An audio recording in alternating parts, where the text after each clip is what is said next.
For decades, college rugby has been built, not in stadiums, but on long bus rides, early mornings, and moments no one else sees. No fanfare, no shortcuts, just pride. But once a year, every year, the best come together, not just to play, but to prove something on the game's brightest stage. To their teammates, to their schools, to themselves. This isn't just another tournament. This is where seasons are defined, where legends are made, where you put it all on the line.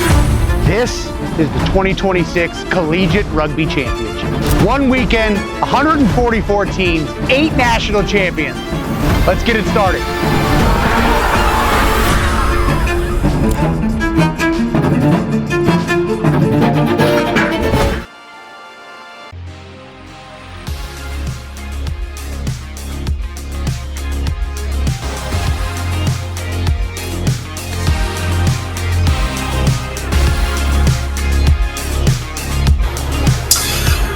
And a very good morning and welcome to the NCR Collegiate Rugby Championship 7's tournament here in Boyd, Maryland, where a fresh day of Rugby 7's gets underway with our opening contest between New Mexico Tech and St. Edward's Rugby. First game of the day always brings an interesting dynamic.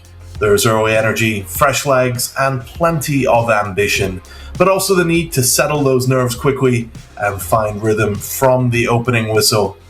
New Mexico Tech may look to start physically here, win these collisions and build pressure through those strong defensive sets, while St. Edward's may want to use pace, width, and quick support lines to stretch the field and test space on the edges. As we all know, in Tournament 7's, a fast start can set the tone not only for the match, but also for the day ahead. Confidence builds quickly, momentum follows execution, and every side wants to put down an early marker. Two teams eager to open their campaign the right way, and a very, very full day of rugby ahead. We're moments away from getting underway in Maryland. We look forward to having you join us all day as the teams start to take to the fields. We're moments away from kickoff.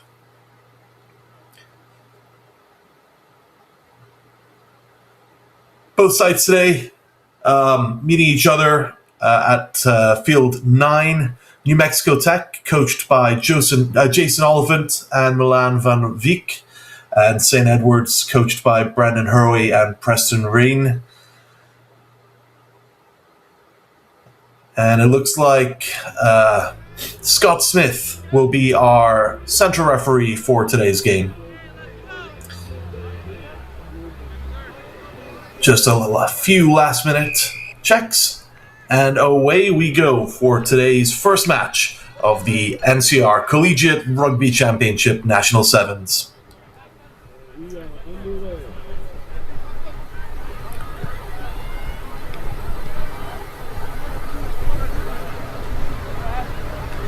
And it looks like we have St. Edward's on the left-hand side of your screen in the blue and white stripes with the gold lettering, and New Mexico Tech will be on the right-hand side of your screen. A little bit of a false start there, so we will reset and get underway in a second.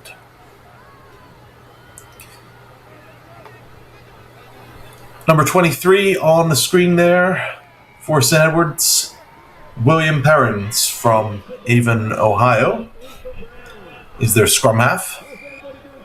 And he will be the one that delivers the first kick of the match. And that kick firmly lands into the arms of New Mexico Tech. Farming the ball out, looking for those little gaps. A nice little fake there, and a nice little kick. Chased down by number 10 from New Mexico Tech, Seth Cohen. Great amount of distance there, gathered, unfortunately intercepted by St. Edward's. And as they jostle for the ball, St. Edward's looking for those opportunities to see where they can take this. And down the far side wing, they take it.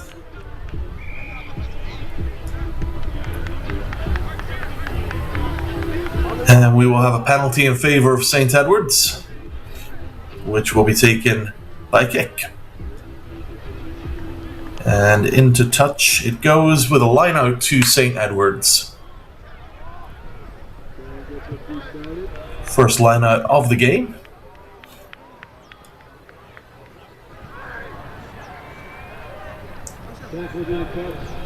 And as the teams set the channel up, St. Edward's successfully defend that lineout, and here comes the width of the field play that we've expected to see today. Unfortunately, the ball fumbled and knocked forward, which means we will have a penalty for New Mexico.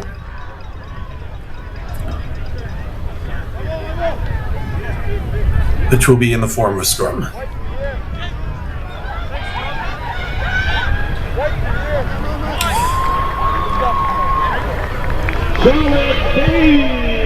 And the first scrum of the day. Both sides fairly equally matched from a weight distribution standpoint. But not on a power standpoint. The scrum fully rotates, and New Mexico farm the ball out to the right-hand side of the field. And away they go. Ball dropped, it goes backwards. And here comes number 11 from New Mexico. Off to number 10, and right between the posts. That is a try for New Mexico Tech by Seth Cohen.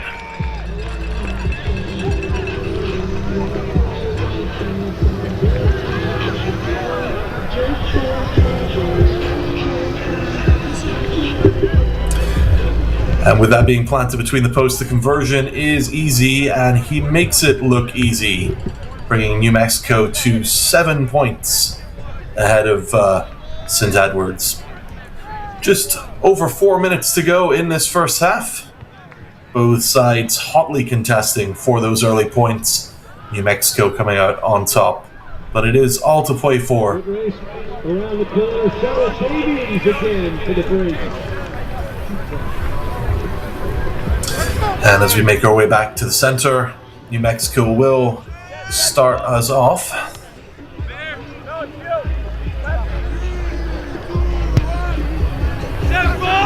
And the kick goes the distance. St. Edward's try to maintain the possession, but they tap the ball back.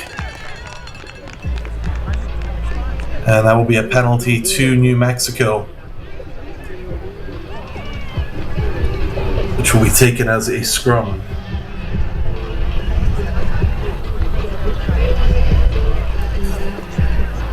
Obviously early in the day, it's 9 a.m. over in Maryland. Teams will have been warming up for the last hour or so. Early start for these early games, and those early nerves do kick in.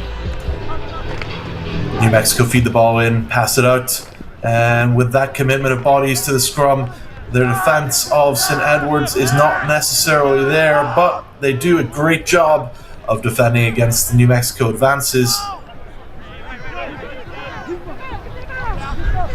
And the ball's pilfered from the hands of one of the New Mexico players and farmed out to the left. And St. Edward's will take the penalty here. And they will take it quickly. A nice little kick there to see if they can chase it down, get the distance. But number 23 from New Mexico has other ideas. And that's a penalty to New Mexico, which is taken quickly by number 23.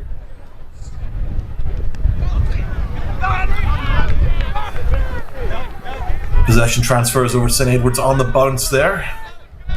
And St. Edward's looking for their first major opportunity. This mass, a nice backward pass there. And New Mexico resolute in their defense. And in doing so, win a penalty.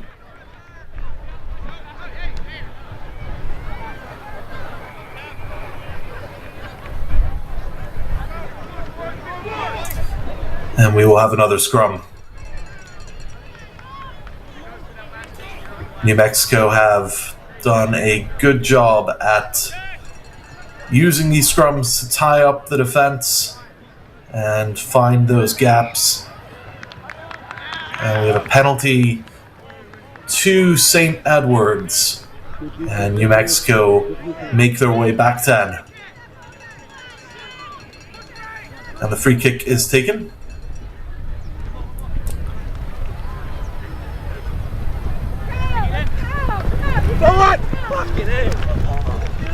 And the ball flies into touch. So we will have another line out. This time to New Mexico.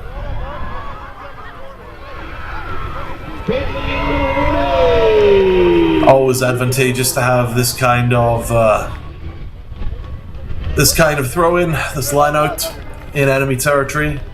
Gives you a good opportunity to see where you can cycle the ball. And New Mexico inject the ball in and offload it to number 1. Brought to ground by St. Edwards. And New Mexico keep on trucking. Trying to go the distance. And St. Edwards are sent back 10.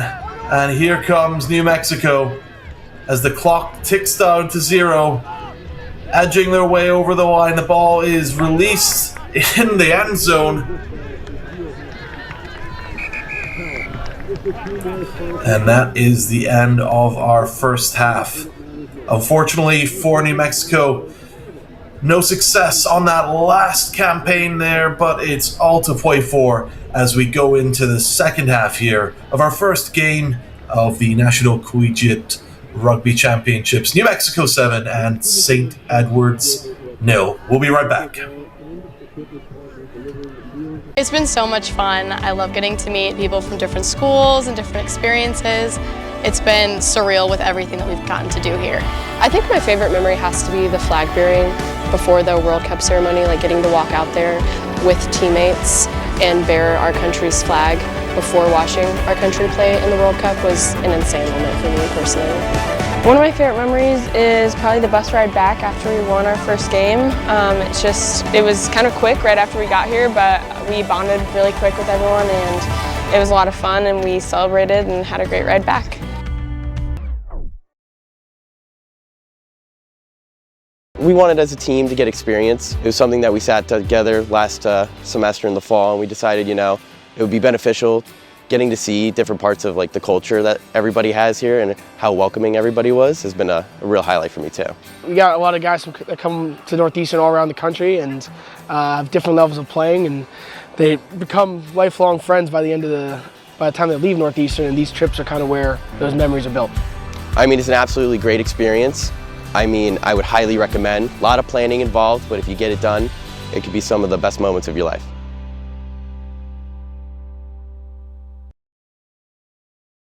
Hello and welcome back to the College Rugby Show. The fall season is upon us. We have a brand new division, now 4 men's divisions, 4 women's divisions. We've had that in 7's. We're going to be coming to you once every other week here in this video podcast form. I'm excited for a season of telling college rugby's best stories. We deserve to be here. We're going to keep, representing. That was, to me, the biggest testament for the future of the game.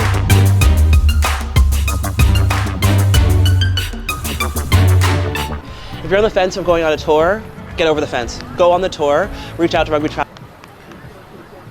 And welcome back to our coverage of the first match of the day at the Collegiate Rugby Championship National 7's between the New Mexico Tech Miners and St. Edwards. New Mexico opening the game early with a try and a conversion. St. Edwards with multiple attempts, but yet to make their way onto the scoreboard. Start of the game today, we have seen a couple of penalties which have resulted in sides being sent back several meters. It'll be interesting to see if the coaching teams have tightened up on this discipline as we go into the second half. 7 minutes of rugby, and it all starts now. And there's St. Edwards receiving the opening kick.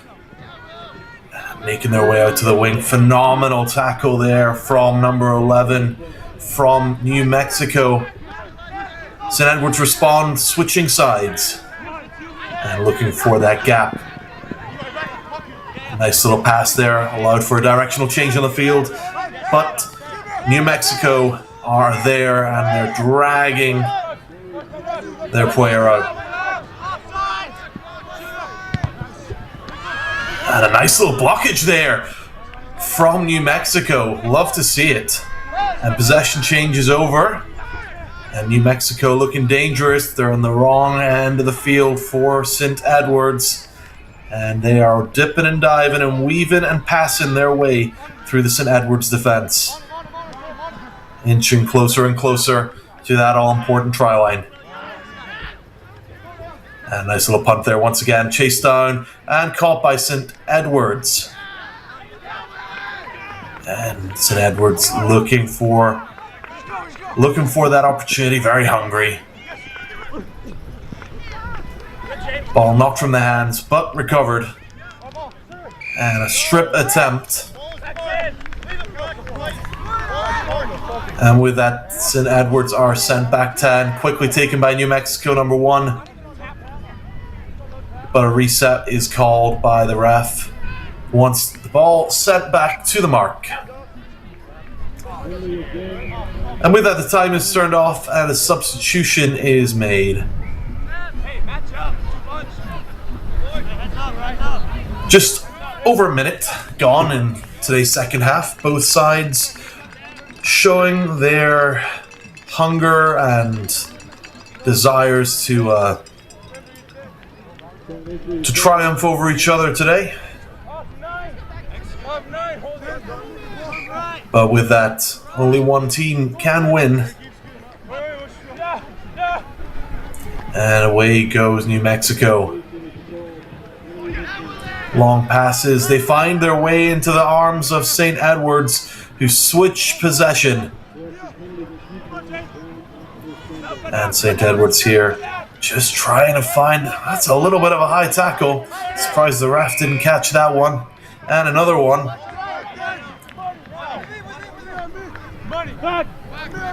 And for those, we will see New Mexico sent back 10. And St. Edwards here with the offensive line. Taken a ground by New Mexico. Some strong counter-rucking there. And that will win St. Edwards the penalty and the free kick. And here they come.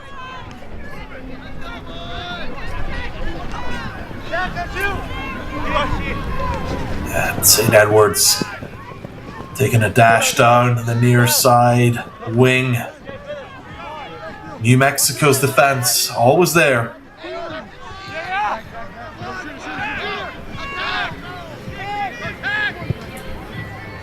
And a nice little kick there by St. Edwards. Chased down and brought into touch.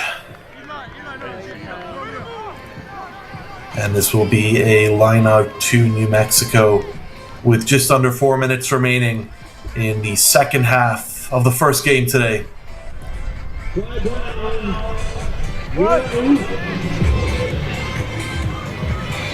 a little bit of decisions here being sent back to the mark.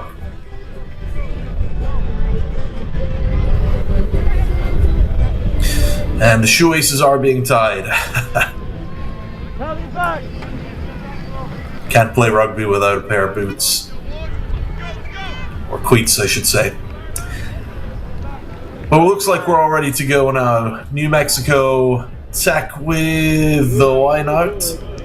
And it's farmed out to the side. And here comes the New Mexico offensive line. A nice little dummy switch there. Here comes number 23. He's been really strong all game. And he manages to get the ball poised correctly. And New Mexico once again on that offensive campaign, finding those gaps. And St. Edwards turn it over. And they will get the penalty there. And New Mexico will be sent back 10. And New Mexico St. Edwards here taking the kick. And the ball finds touch. More lineouts in this game today than I think we had in most of the games yesterday, which is always a good thing. And St. Edwards will pick the ball up here for the line out, which they will look to try and take advantage of right on the halfway line. And they do win it. Oh, we get a call for not straight. So the line out is reset. And New Mexico have a decision to make, and they've decided to go for the scrum. It's been a pretty good game. And with some additional substitutions being made, the time is off. 1 minute and 41 seconds remaining in this final half. Both sides counting down the minutes. New Mexico will be keen to see if they can solidify their lead here. And St. Edwards will want to try and draw level. And New Mexico here with some phenomenal ball handling. Making great ground into the St. Edwards defensive half here. Offloaded to number 10 by number 23. Getting close now. And New Mexico number 9. Number 15, and here comes number 2, trying to break through that St. Edwards defense. The ball gets farmed out to number 23, who goes to number 10. He's taking the ground.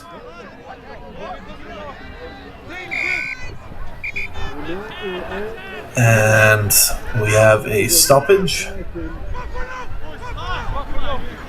And St. Edwards will be sent back 10.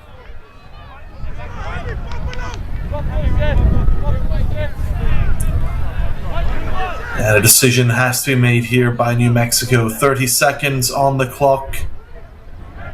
Will they decide to kick? Or will they take the free kick? I'm taking they do. And here comes number 1. Theodore Shearer. Edging slowly closer and closer to that try zone.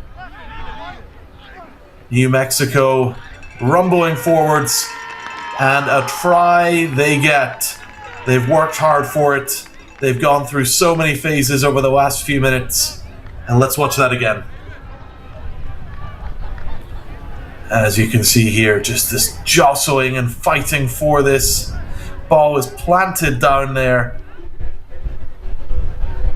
And that was a phenomenal try from New Mexico.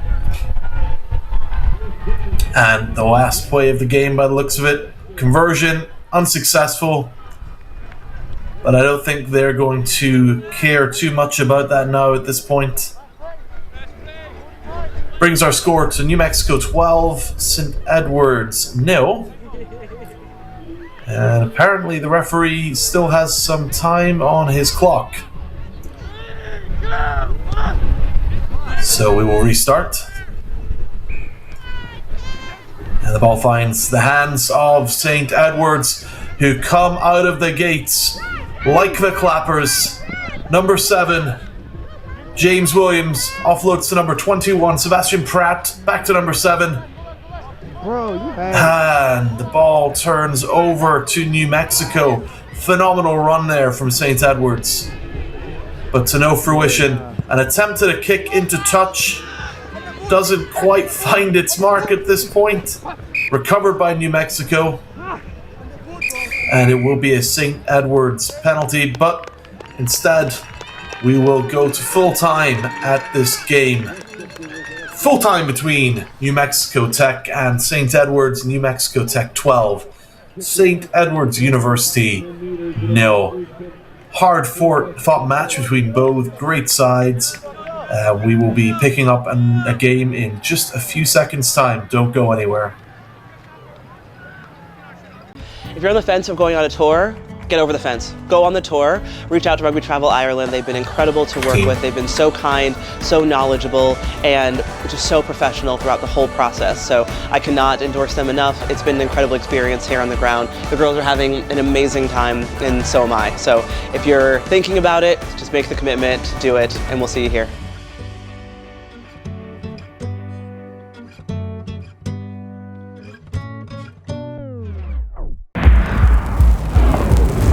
In a sport of power and precision, you need a powerful and precise camera.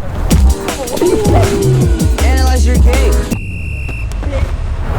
Build your team. Grow together. Ready, up.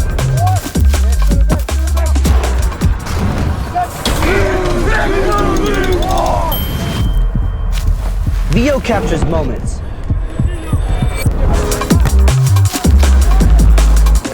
A powerful sport. Rugby!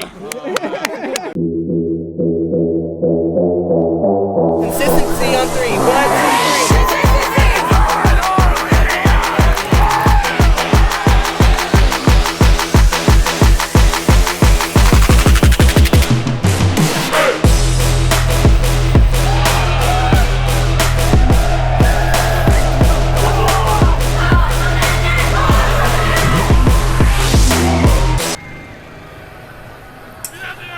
And welcome back to our coverage of Men's Division 3 of the College Rugby Championships from NCR. You join us here at the matchup between St. Thomas and Susquehanna. St. Thomas on the right-hand side of your screen in purple, and Susquehanna here in orange. And St. Thomas straight out of the gates, finding their way and finding their footing on the field. Susquehanna defense is there, trying to kick it, push them into touch. But we will have a Susquehanna penalty here. Very impressive, straight out of the gates from St. Thomas. Power and energy, looking for that first try. Only 30 seconds in. And we will have our first scrum of this matchup.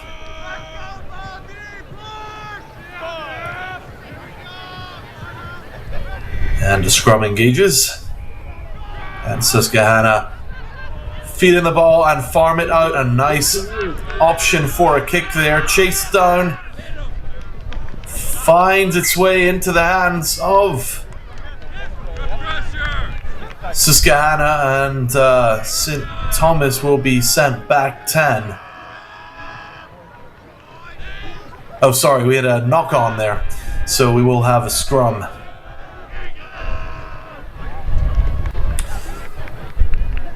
So Susquehanna trying to make their way up the field here. Scrum by scrum. And the strategy seems to have worked for them so far. And the scrum engages, and the ball does not make it in, so we will refire that. Referee just reminding folks where the mark is. The rule will begin a player down to the center for 2 minutes. And we will try this a second time. And the ball hooked out. And Susquehanna here trying their best, but here comes St. Thomas with an interception. There's no stopping him now, and that goes straight between the posts. Held up in the try zone. In goal is Nichols. And that was taken very quickly by number 9 of St. Thomas, Josh Cowie from Eden Prairie, Minnesota. And the conversion is good, bringing St. Thomas onto the scoreboard at 7 with Susquehanna at 0. All to play for, just over 4 minutes remaining in this half. This is the beauty of 7's. It's fast-paced. That score can change at any moment. And it's all to play for both sides. St. Thomas here with the restart. And the ball finds itself comfortably into the arms of Susquehanna, who are trying to make an impact early on in the game. And St. Thomas will take the free kick very quickly here. To number 5, Jonathan Korb. And St. Thomas rocking strongly over that. Goes to number 8. To number 10, Luke Mace. And St. Thomas making good ground here. To number 4, Noah Howard, brought to ground. And Jonathan Korb to Robert Lewis. And a few more iterations to go, and over the line they go, and that's another try for St. Thomas. Just goes to show you work through the phases and it does pay off. As you can see here, number 8 tries to make the distance. A shirt pull pulls it there, but it's picked up by number 9 once again, and he plants it straight over the center line. And with that, the kick was good. St. Thomas bring their score up to 14. Susquehanna, 2 minutes and 30 seconds remaining in this half to make an impact. There's plenty of time, it's all to play for, and this could be a game of end-to-end rugby. And here comes St. Thomas with the restart.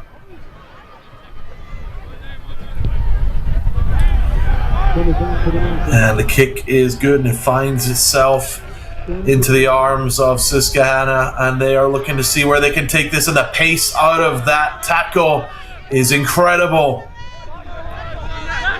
Phenomenal pass and a nice little kick here, and it's chased down. St. Thomas want to get there first, but it's hotly contested by Susquehanna, and they make the tactical decision to kick it into touch. Wow. Like I said, end-to-end rugby. And the pace out of that tackle from Susquehanna is incredibly impressive. So now they're looking dangerous. There will be a line out to Susquehanna. And this is what they've been waiting for. 1 minute and 30 seconds on the clock. Win the line out. And there's plenty of gaps. They try to get through, and try they do, and a try they score. It's all paid off for Susquehanna. Number 10, Aaron Kavanagh, finds the space, finds that little gap, a little fake, and through he goes, changes direction, and one-handed plant down onto the try zone. And with the kick being good, that puts this into a one-try equalizer game with 1 minute remaining on the clock. And all it takes is that first try of the game and of the day just to break those nerves. So I'll be very interested to see where Susquehanna take this game, especially in the second half. St. Thomas with the ball. One-handed pass bounces, but it is caught.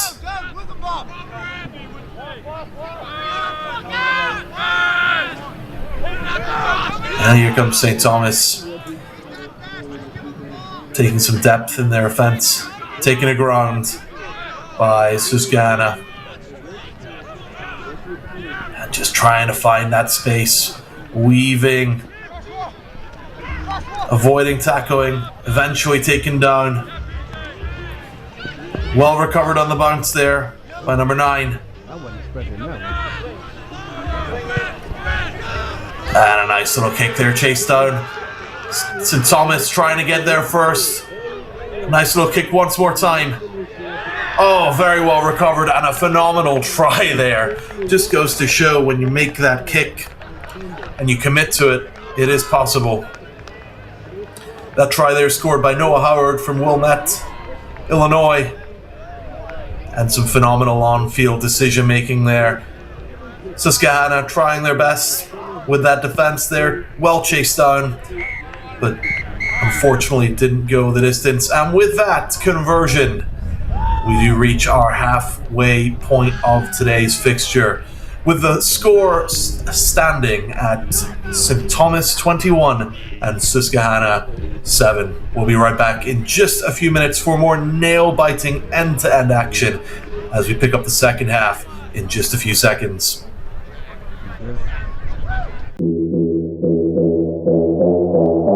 Consistency on 3. 1, 2, 3.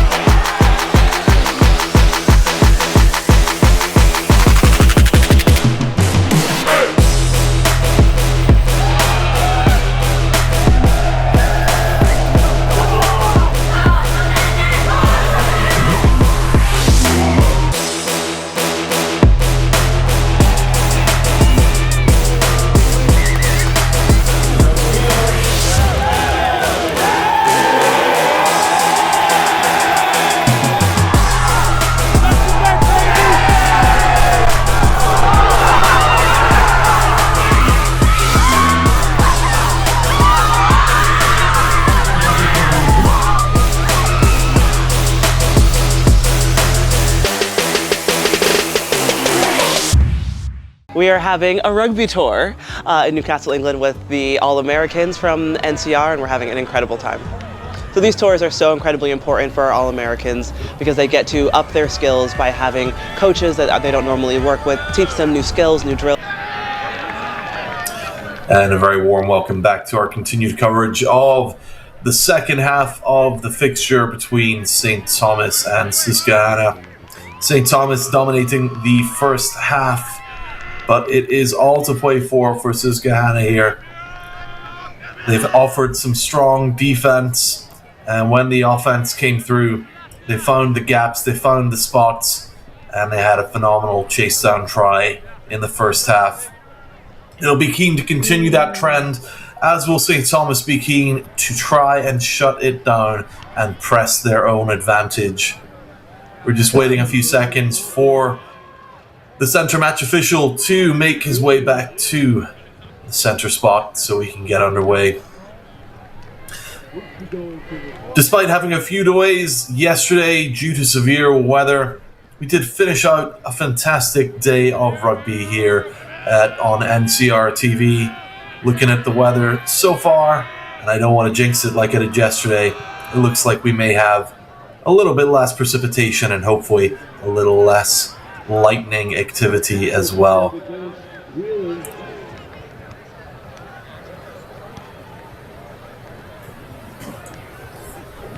And it looks like we are getting ready to get kicked off here for the second half. And both sides will be keen to get in amongst it and to see exactly what they can get out of the next 7 minutes.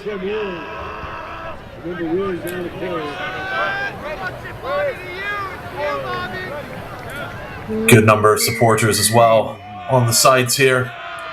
Great to see support for collegiate rugby.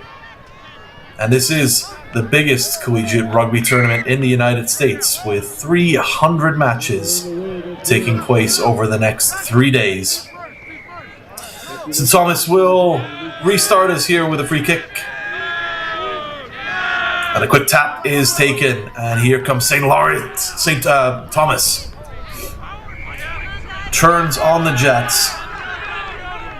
And Susquehanna are sent back 10. Once again, here comes St. Thomas. Long pass down to the near side wing. Here comes number 7.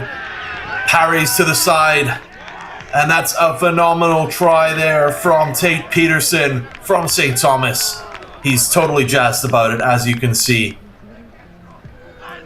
And you see here this field IQ. They saw the gap. They made the pass. A nice little dodge. Parries to the side. And hammers it home over the line right between the posts. And with that conversion being good, St. Thomas bring themselves to 28 points versus Susquehanna 7. It's a strong, dominant opening there for the boys in purple. Susquehanna will be looking to see what they can do here to recover this. And St. Thomas kick is off here. Number 8, Robert Lewis, fast up, trying to strip the ball, taken to ground. And Susquehanna pull the ball out of the ruck and start to look at their offensive line. And that's the thing with the boys in orange, they are fast. And Susquehanna trying to make it out into enemy territory. St. Thomas doing every effort to close them down. They make good ground here. Ball's placed in the ruck and farmed out. And here they go again. Down to the far side. Oh, a great attempt there to catch it. But to no fruition, and we will have a line out to St. Thomas.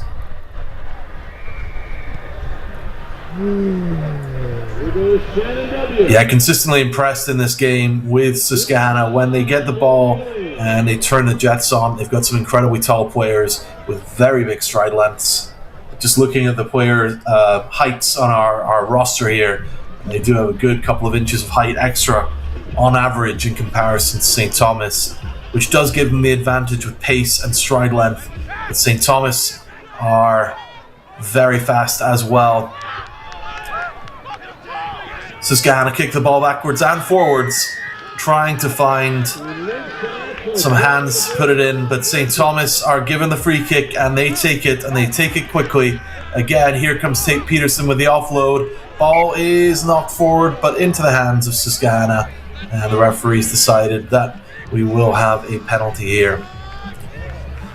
So as the scrum start to assemble, a brief substitution is being made. And Susquehanna will get this scrum for the St. Thomas knock there.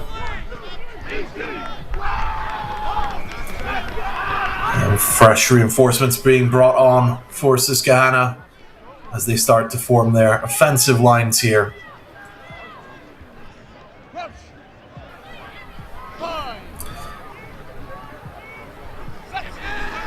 And there goes the scrum. The ball's fed in and out, hooked out the back.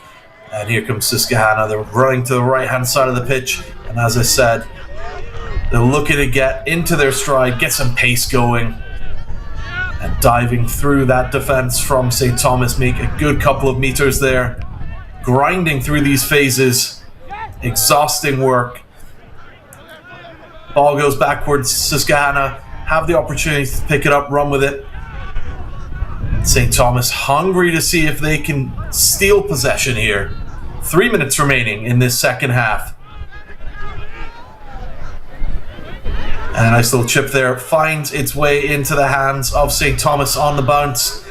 And it'll be interesting to see what these boys in purple are gonna do next. Missed pass there. Well recovered. A great little chip there. And here comes the chase down. And Susquehanna pick it up.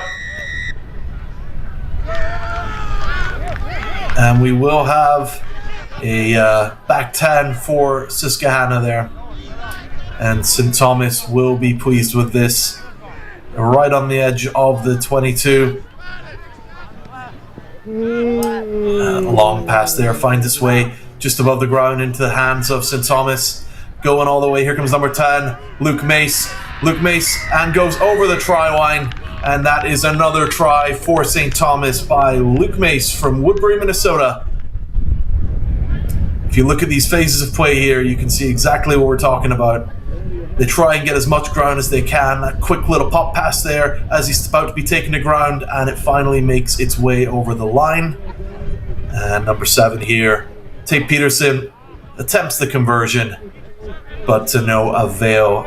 I'm sure they won't be upset by that. That brings it to St. Thomas 33 and Susquehanna 7 with 1 minute and 30 seconds remaining on the clock. One has to wonder if this is a tall ask for Susquehanna to recover. I'm sure they will do their very best to try and get as many points on the board as they can. And I'm sure St. Thomas will try as they might to hold them back. And St. Thomas on the restart here with just over a minute remaining. Ball makes the distance into the hands of Susquehanna. And strong counter ruck in there. But obviously not acceptable. And Susquehanna here with their strong passing out to the far side. And they're looking to turn on the gas, try and find that space, brought to ground. The support is there, and that's a great ruck from Susquehanna. And unfortunately, looked like a brief knock on there. Refs allowing play on. Nice little tap with the foot, and Susquehanna will try to pick it up. The ball's still in the open. And that will be... oh, some strong words being had by players here. And the match officials stepping in to separate them. And obviously something being seen here by the AR.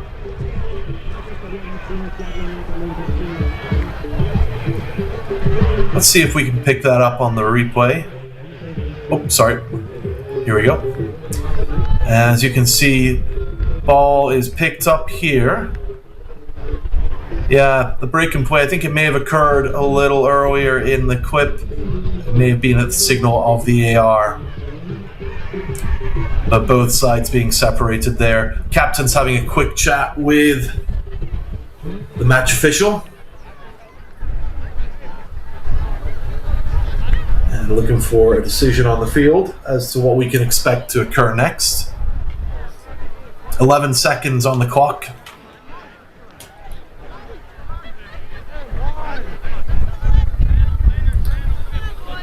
And it looks like Susquehanna here will be given a free kick. With time being turned back on, here comes Susquehanna for the last 10 seconds of this 7's bout. Here comes number 4, Liam Frayne. Liam Frayne is the freight train. Susquehanna closer and closer to that try line. A long pass makes its way backwards into the hands of number 5 and number 12, Raymond Dresley. Jacob Turok. And St. Thomas turn the ball over to no avail. And it's taken quickly by Susquehanna. Here comes number 10, Aaron Kavanagh. And he dives it over the line, just shy of the line. And the ball is picked up by number 4, Liam Frayne from Doylestown, Pennsylvania. Great team play here from Susquehanna in the latter portion of the game. As you can see here, valiant attempt by number 10 there, but the ball is picked up by number 12, finds his man with number 4, and that's phenomenal play.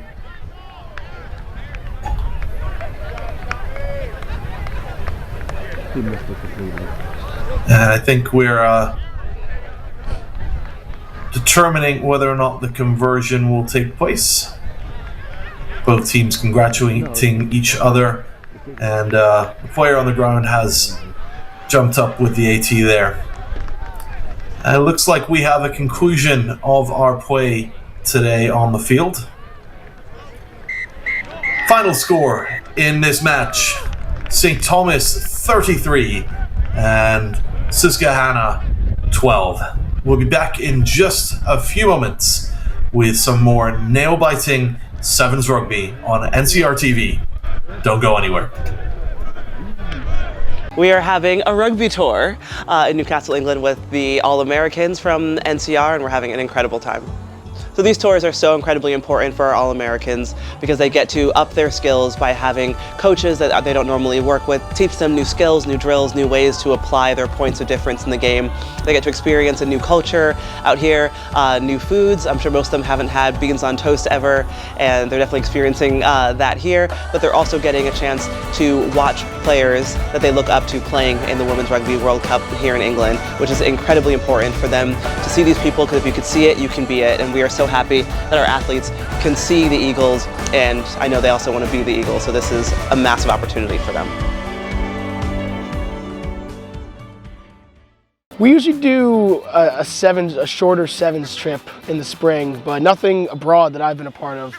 So this is a much bigger step up for everyone. You learn a lot, the players learn a lot, they learn about themselves probably more so than anything else, but it's a great way to get the guys coming together. You know, we had a mix of A-side, B-side, forwards, backs, experienced, unexperienced, and they're all a lot closer now than they were before. From the game, from the experience, from seeing a new country altogether. It was great. It's great to see them all come together.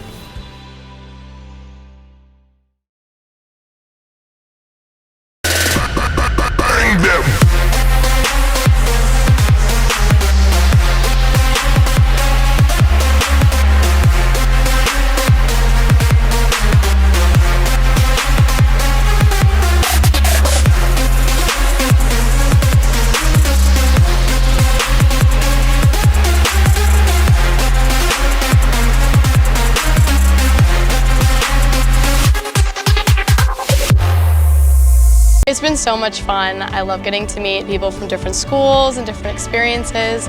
It's been surreal with everything that we've gotten to do here. I think my favorite memory has to be the flag bearing before the World Cup ceremony, like getting to walk out there with teammates. And welcome back to our coverage of the NCR National Collegiate Rugby 7's Championship here. You join us against this bout between Providence and Endicott. Providence playing in black and Endicott in white.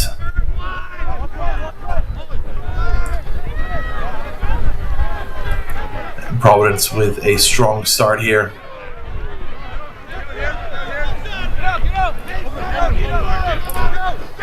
And Endicott fighting on the defense. Just look at the power in those counter rucks. And a nice little breakaway there by number 9, Oliver Reinhardt. They're fighting hard. And Providence just trying to find that space, trying to find that gap where they can make a difference as they pass the ball out to the center of the field here. And they're coming to the near side. Ball kicked forward. But we will have an Endicott penalty here for a knock-on. We will start with a scrum.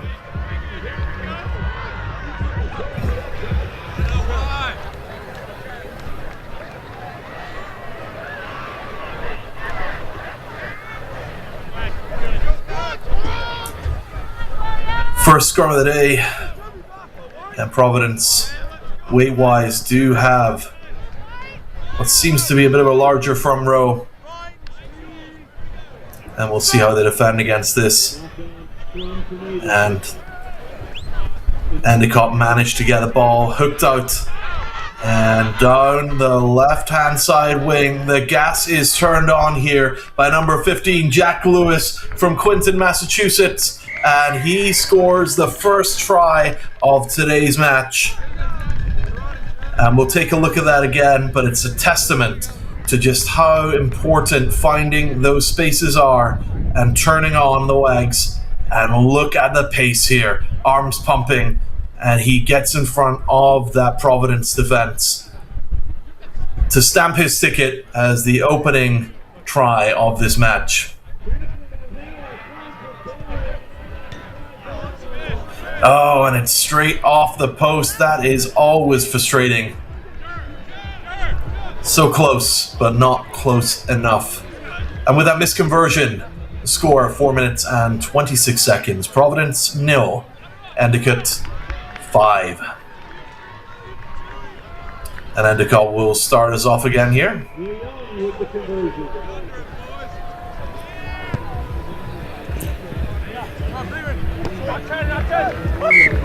And the kick just shy of the mark, quickly taken by Providence there. And they will restart us here from the center line, eager to see what they can do next.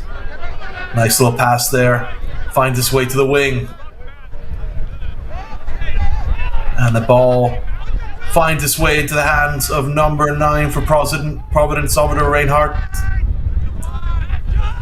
And a nice pass over the head of the referee there to Matthew Shawn.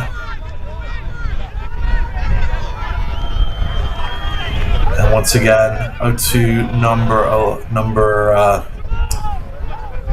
10 there. Providence getting closer and closer to the line.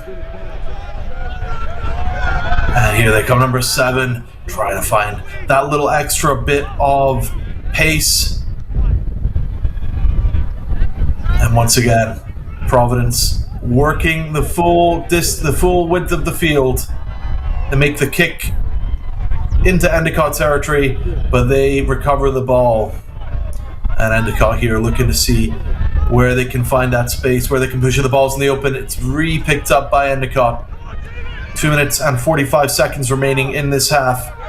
Endicott 5, Providence 0. And Endicott trying their hardest to get out of their own 22. A nice little pass there, gives them the distance they're looking for number 12, Jaden Carnevale.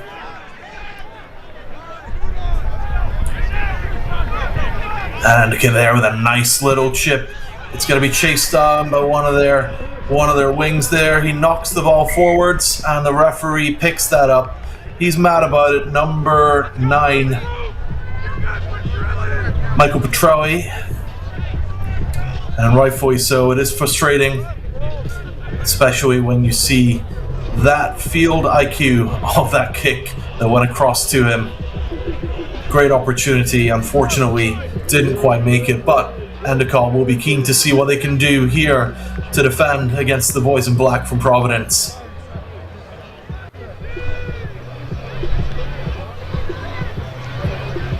And as the scrum starts to form, Providence will be looking to see what they can pull out of this.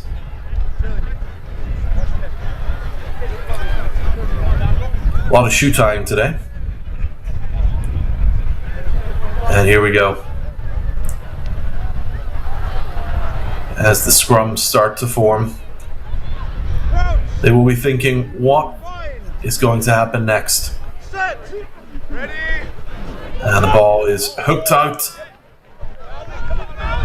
And a nice attempt there to take by number 9 from Endicott, but to no prevail. The ball goes to number 1 from Providence. Matthew Sean looking to see what he can do with it. Offloads it to number 11. And number 11 from Providence dives over the line.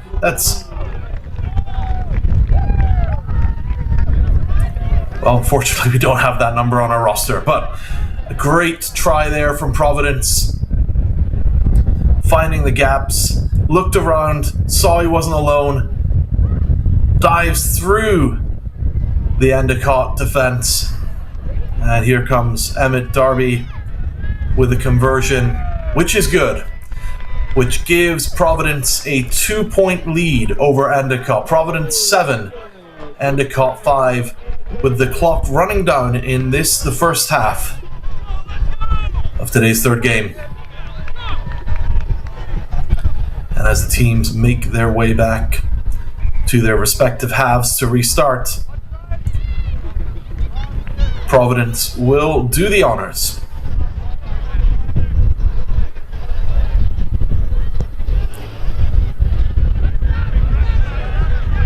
And the kick made by number 22, Emmett Darby. The ball finds touch. And that will take us into the halftime break.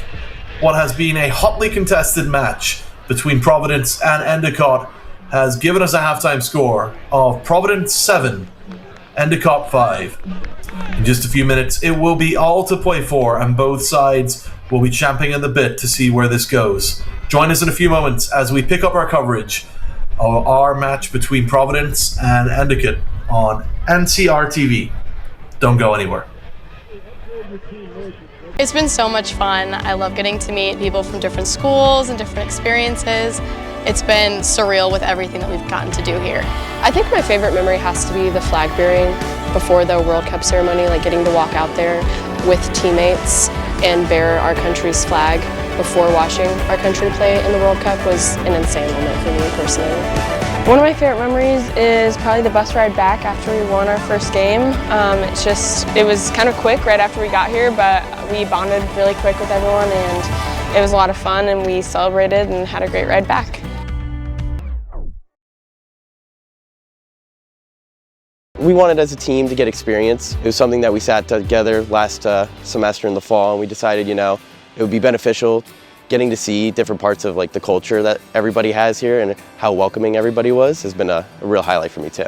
We got a lot of guys that come to Northeastern all around the country and have different levels of playing, and they become lifelong friends by the time they leave Northeastern, and these trips are kind of where those memories are built. It's an absolutely great experience. I would highly recommend. A lot of planning involved, but if you get it done, it could be some of the best moments of your life.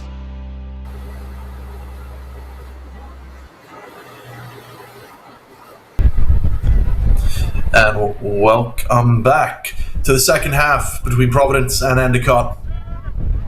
Providence will restart us here, and they will be happy with their tight lead against Endicott. But it is all to play for in the next 7 minutes. And away we go. And the ball makes its way into the arms of Endicott, who are coming back with a vengeance, trying to find their way into Providence territory here. The ball farmed out to the far wing side. Returns on the gas. Here comes number 15 once again. 15 for Endicott. Jack Lewis, who brings it straight into the try zone. And once again, that's what happens when you find that gap. Just look at this down the far wing here. Providence doing their best to make those tackles, grasping at the heels, nipping at the heels. But the ball makes its way down into the try zone there. Challenging conversion for the men in blue and white. And they have the wind against them, and unfortunately, just bouncing off the post, almost made the distance, but does give them a narrow lead against Providence. Endicott 10, Providence 7, with 5 minutes and 45 seconds remaining in this second half. And Endicott will restart. Providence will look to come back here with a vengeance. The ball fanned backwards, tapped backwards, and finds touch. We will have an Endicott line out here.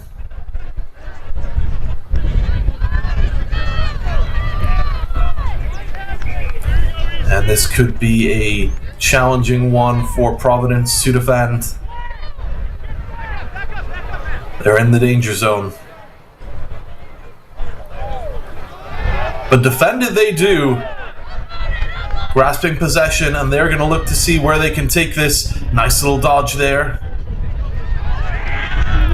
And Endicott are pulled into touch. And Providence will be taking this line out and looking to see where they can take this from an offensive standpoint. A little bit of discussion here amongst the teams to see what the strategy is going to be.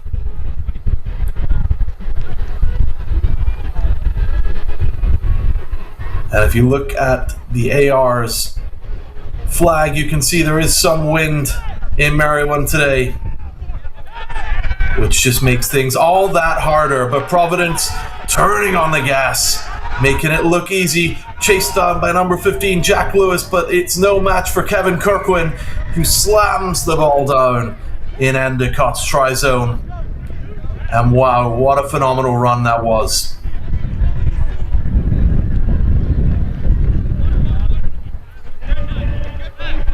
And it looks like Kevin Kirkland will be self-converting here.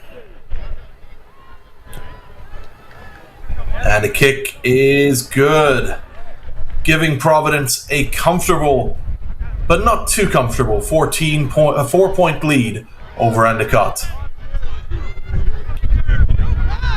And the men from Providence will be keen to see if they can further that lead. And Endicott will be looking for that try to give them that extra point lead. And a kick chased down by Providence. Endicott doing their best to see if they can take this out to the wing, if they can find that space. They're a fast team. And the ball turns over to Providence. Endicott trying their best to regain possession. It looks like we will have a knock-on penalty here.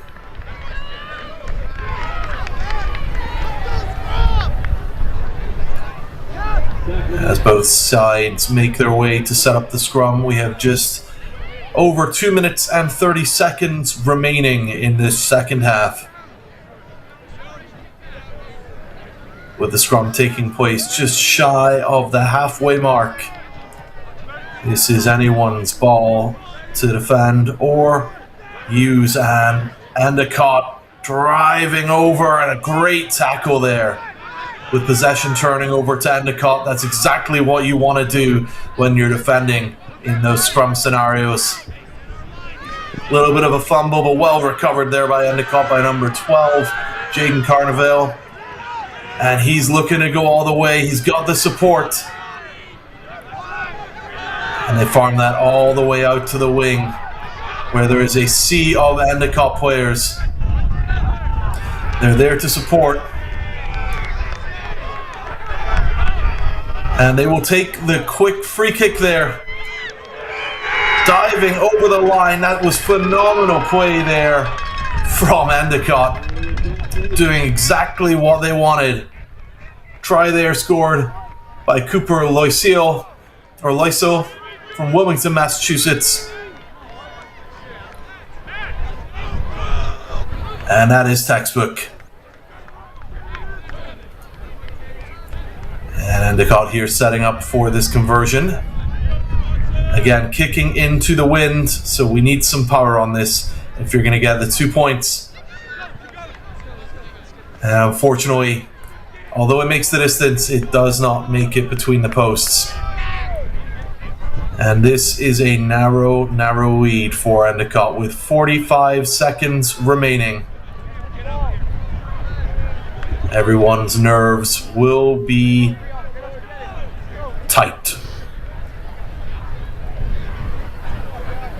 Endicott waiting for the restart, and the clock continues to run down.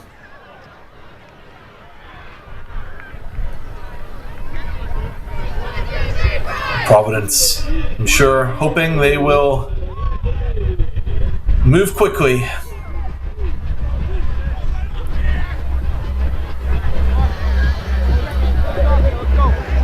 And Endicott, 10 seconds or so remaining. And a decision to be made by the team here.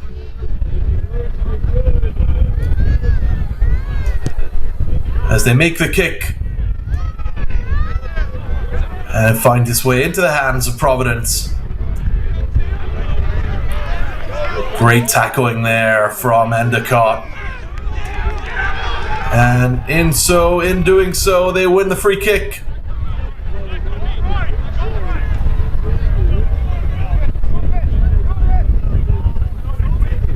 And Endicott here going down the line, looking to see if they can add another 5 points to their 15-point score.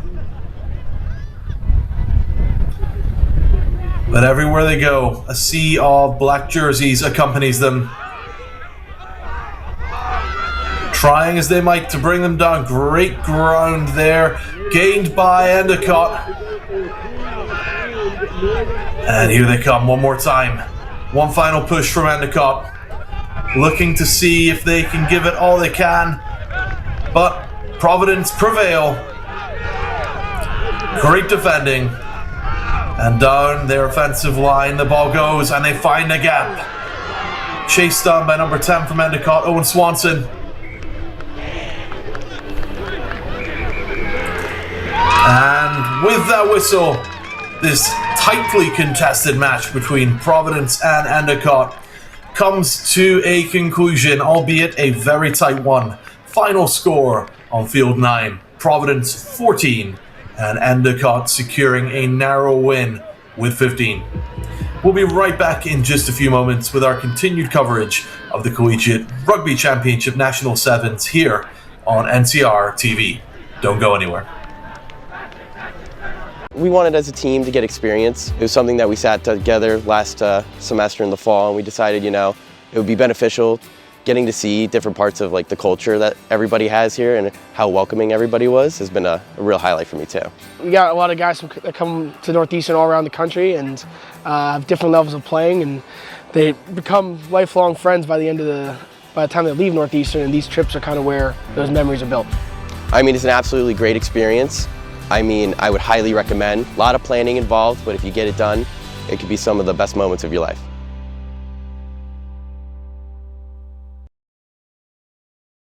Hello and welcome back to the College Rugby Show. The fall season is upon us. We have a brand new division, now 4 men's divisions, 4 women's divisions. We've had that in 7's. We're going to be coming to you once every other week here in this video podcast form. I'm excited for a season of telling college rugby's best stories. We deserve to be here.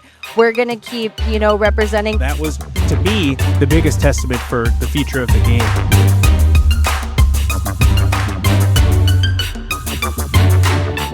If you're on the fence of going on a tour, get over the fence. Go on the tour, reach out to Rugby Travel Ireland. They've been incredible to work with. They've been so kind, so knowledgeable, and just so professional throughout the whole process. So I cannot endorse them enough. And thank you for joining us during our continued coverage of the National 7's for National Collegiate Rugby. You join us for this matchup between Nichols and the Virginia Military Institute. On the left-hand side of your screen, we have Nichols in black and VMI are in camo, which may be a little challenging to see against the grass, but I'm sure that's the intention. Looking to see how they can camouflage their offensive.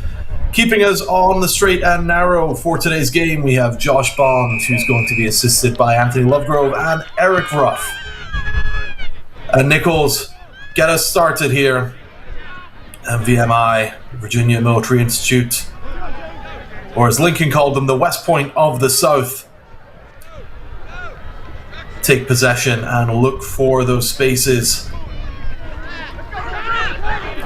And down the wing they go, over the halfway line. And here comes VMI. Great length on these passes. They're really switching sides. Unfortunately, it doesn't make its way into the hands of the VMI player on the end. And Nichols press their advantage into VMI territory. And here comes number 13, Ruben Isaac. Unsuccessfully tries to keep the ball into touch. And VMI on the quick restart there for the lineout.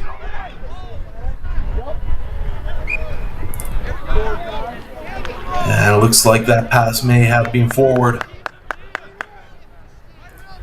And Nichols will press their advantage here with an early scrum. Just over a minute into the game.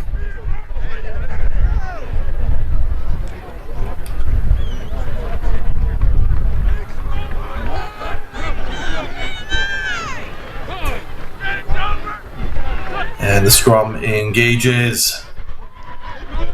And Nichols have some power in that scrum. Goes out to number 10, Gavin Dury.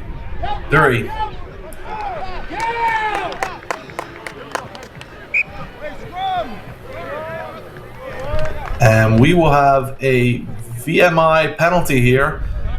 Looks like the call was made just before Nichols got that over the line.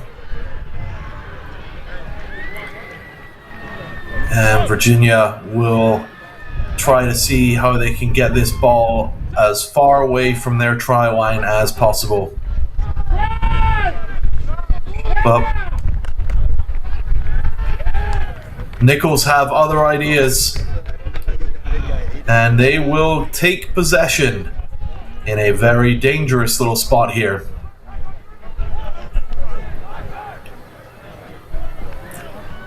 Once again, scrums are pulled together. Quick little cinch there from the hooker. And we will reset that scrum. Referee having a few words just to make sure that things are safe. And the scrum engages.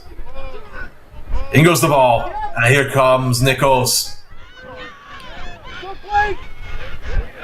Nichols looking to see if they can find that breakthrough, and VMI will take this one. And here comes Virginia. Virginia trying to get the ball inch by inch closer to Nichols' half of the game. And as you can see, they're using the wing to their full advantage. Great ground game there. Nichols trying to pull them into touch and successfully do so. 3 minutes and 15 seconds remaining on the clock in this first half.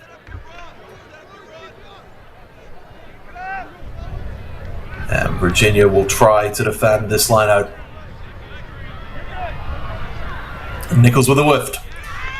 And it's one. And here come Nichols. And it's knocked forward by Nichols. Advantage is given to Virginia. And with that change in possession, we will reset back to a scrum for that knock-on. 2 minutes and 30 seconds. These games go by quickly. I imagine they go by even quicker on the field when you're in the heat of the moment. Number 9 for Virginia, Thomas Maxwell, will be feeding this ball in. And Nichols tried to defend it. Virginia recover the ball. Nice little fake there. Makes some good ground there from number 10, Kyle Smith.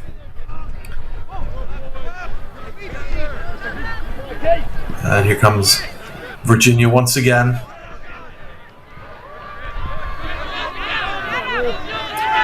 And Virginia trying their hardest to get this ball over the halfway line. Still 0-0 in this match with 1 minute and 45 seconds remaining. It's all to play for. And we will have a penalty against Nichols for what looked like a high tackle. Virginia quick on, well, Virginia were quick on the take, but we will turn the time off and have some substitutions. We had a knock on there.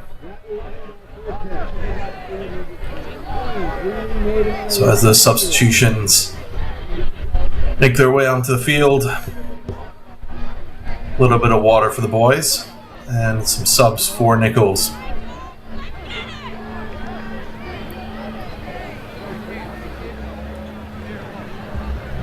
Both sides fairly equally matched, although Nichols have spent the majority of this half in the backyard of Virginia. So they'll want to make sure, as they try to compete with the scrum, that they can push them back to a more equitable footing here.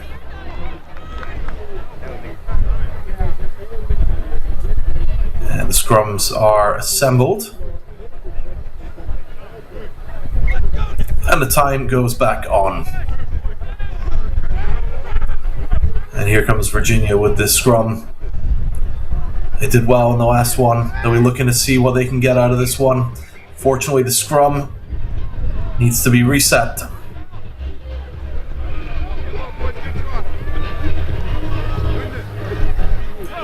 Last thing you want to do in a tournament like this is injure your front row players. And the ball's fed in, makes its way out to the back for Virginia. Virginia here with the pace, looking for space. Nice little pass. Unfortunately, doesn't find the hands of another Virginia player and falls into Nichols' possession. And Nichols here looking to see where they can take this. They take it to the far side wing. Here comes number 13 for Nichols, Ruben Isaac.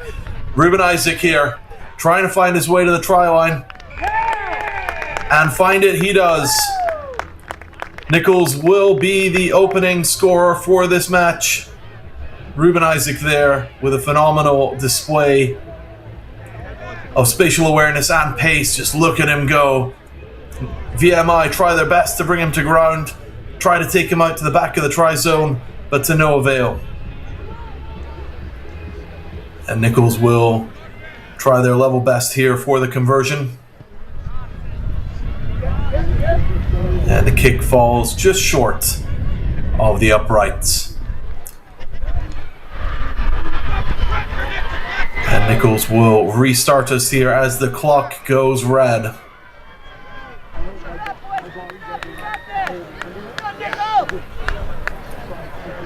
Number 22 there, Josh Cullivan,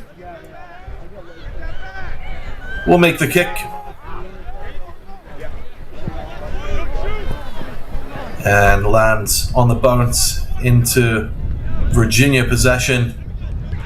And they will be hungry to see how they can respond to that single try in the first half.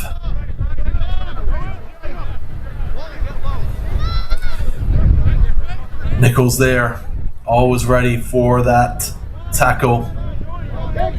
Nice little fake there. And VMI trying their best to move the ball up the field. Nichols will take the penalty there. With that, we will call this the end of the first half. Hotly contested rugby from both sides, but Nichols coming out on top as the players go to the sidelines. That is Nichols 5 and the Virginia Military Institute 0. We'll be right back in just a few moments with our coverage of the second half. Don't go anywhere. If you're on the fence of going on a tour, get over the fence. Go on the tour, reach out to Rugby Travel Ireland. They've been incredible to work with. They've been so kind, so knowledgeable, and just so professional throughout the whole process. So I cannot endorse them enough. It's been an incredible experience here on the ground. The girls are having an amazing time, and so am I. So if you're thinking about it, just make the commitment, do it, and we'll see you here.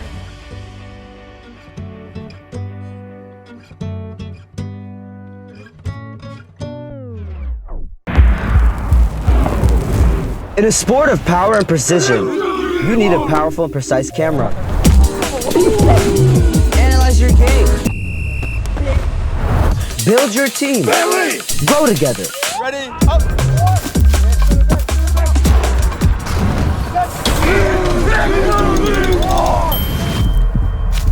Video captures moments.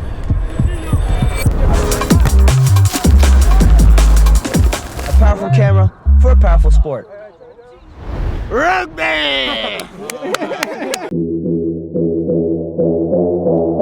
Consistency on 3. 1, 2, 3.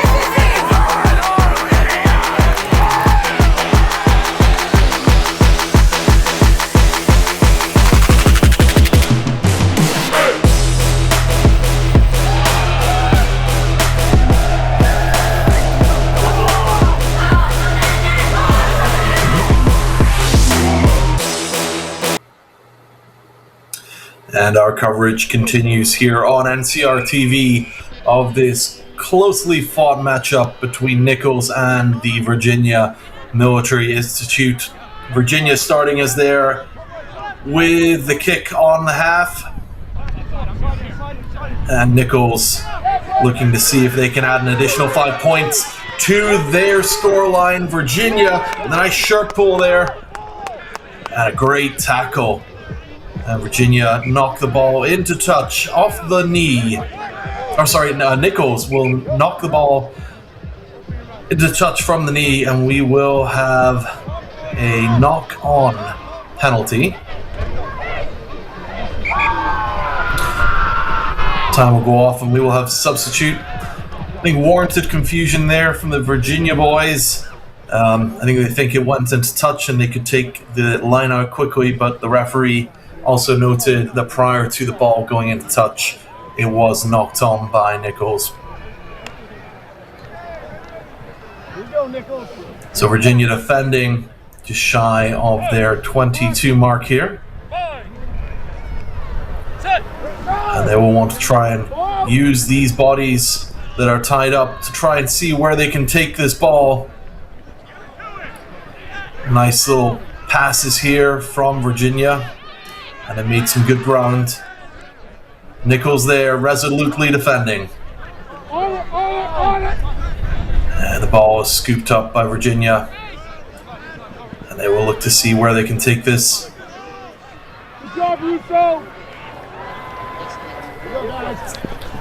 Virginia with a very tight offensive pack here. And here comes Benjamin Gnadiak, who will take this all the way to the Nichols try zone. And that is Caleb Chandler from the Virginia Military Institute. Apologies for that. Just look at this here. Finds a space on the near side wing. There's nobody with him. And although they attempt to bring someone in at the end in the try zone, it isn't successful. Unlike that conversion, which was bringing the scoreline to Nichols 5 and the Virginia Military Institute 7.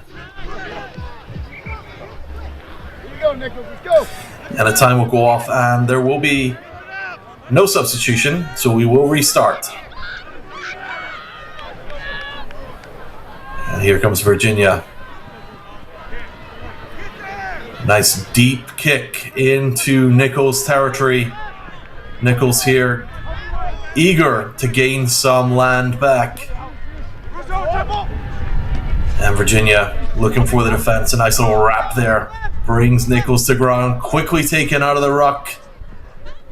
And Virginia there to respond. Nice little ground offload there. And Nichols are there They're ready. They're looking for that next pass, looking for that opportunity. And Virginia trying their hardest to quell this onslaught of Nichols' aggression. And Nichols will take that free kick.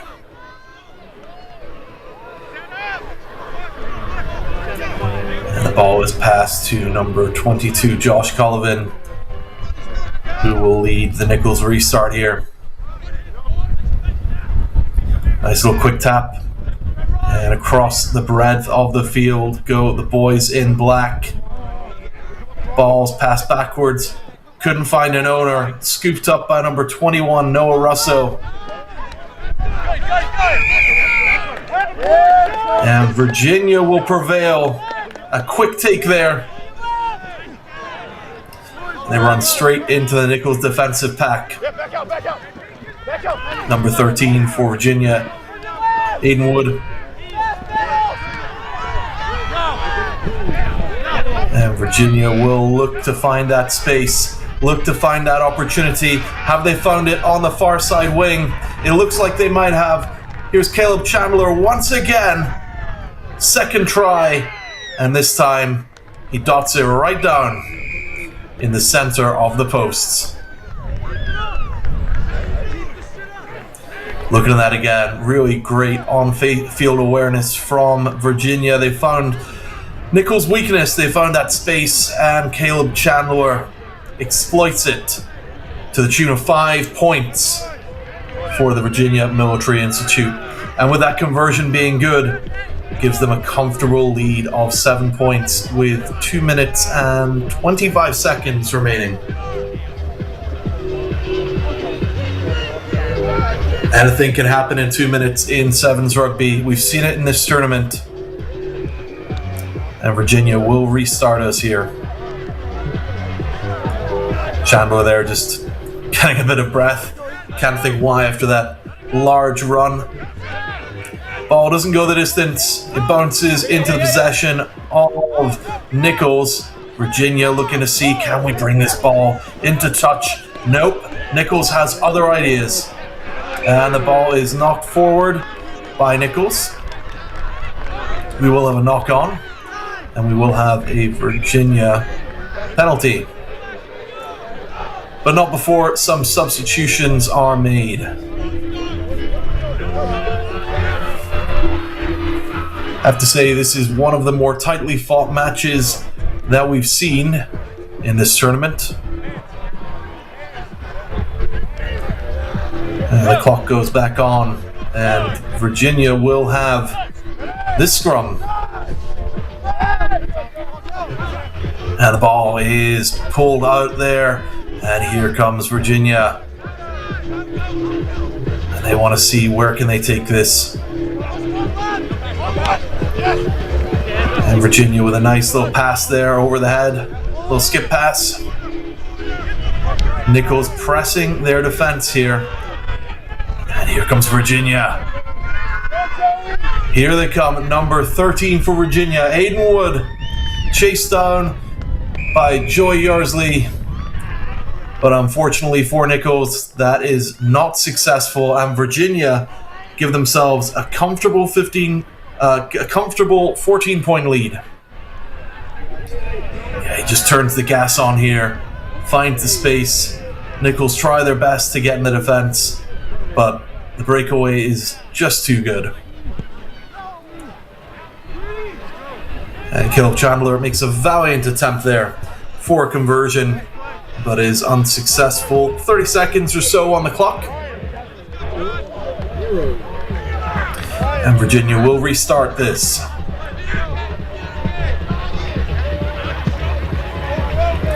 And this time the ball does go the distance. Nichols find it.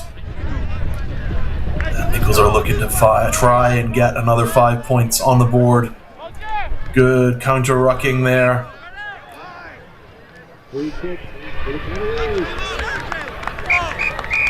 And with that blow of the whistle, the Virginia Military Institute will be very happy with the end result here. Nichols played well, very strong defending, but the VMI could find those flanks to their advantage. Our coverage will continue here in just a few seconds, but with the conclusion of this match, for Nichols 5 and the Virginia Military Institute 19, we'll be right back in just a few minutes with more heart-stopping action from the Maryland Sportsplex. Don't go anywhere. Consistency on 3. 1, 2, 3.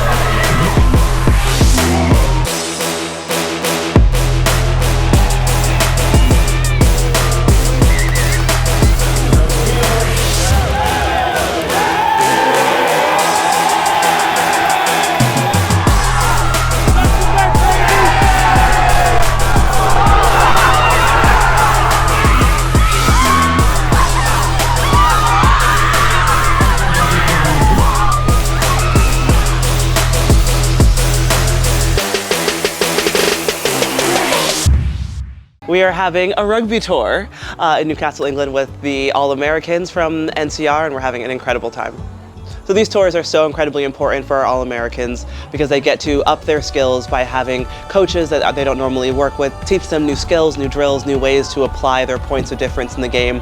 They get to experience a new culture out here, new foods. I'm sure most of them haven't had beans on toast ever, and they're definitely experiencing that here, but they're also getting a chance to watch players that they look up to playing in the Women's Rugby World Cup here in England, which is incredibly important for them to see these people, because if you could see it, you can be it, and we are so happy that our athletes can see the Eagles, and I know they also want to be the Eagles, so this is a massive opportunity for them.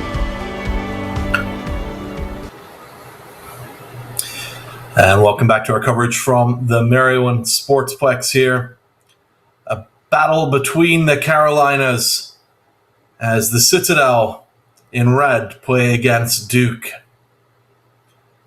And the boys from South Carolina taking possession early on from the start. Duke looking to see how they can shut them down. And Duke trying their luck here to see, can they intercept some of these long passes? Can they put the Citadel under pressure? And we have a knock on against Duke. And we will have our first scrum.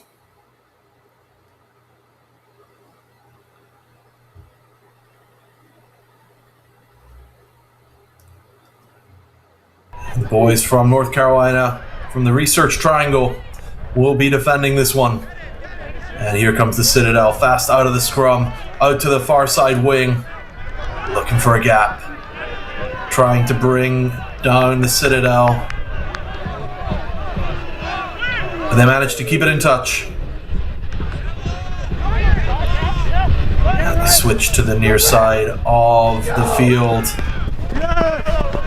And the ball is brought into touch. And we will have a quick line out taken there by Duke.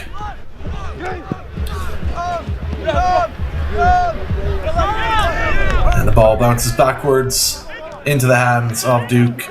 And the Citadel leap over for possession. The ball is free. And we will have a Duke penalty here. And back 10 are the men from South Carolina sent. Taken quickly by number 23 for Duke, Gabriel Downs. And here comes number 19. Number 19 from Duke.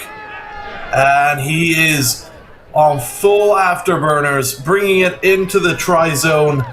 River Hansen scoring the first try of the game there. Phenomenal play on the far side of the field, down the wing. Citadel trying their best to get a hand on that shirt to make a tackle, snapping at his heels. But he manages to get the 5 points for Duke. And they will set up their conversion here, kicking into the wind. it doesn't matter. Navigates the wind and secures the additional 2 points with 4 minutes and 10 seconds left on the clock. Duke will restart us. And the Citadel grasp possession from the get-go. Taken a ground by Duke. But they are sent back 10, and here comes the Citadel with a quick take. And they will be looking to get into their stride. Here comes number 11 for the Citadel, Kamara Brown. He's got one last man to navigate. He's brought to ground, but he's got the support. And the Citadel will be penalized for failing to release there. Duke will look to see how they can get out of their own 22. Little fake switch there. And nice tackle by the Citadel. Duke take a moment to reset. And they go for the one for the pass. Pass chased down by the Citadel.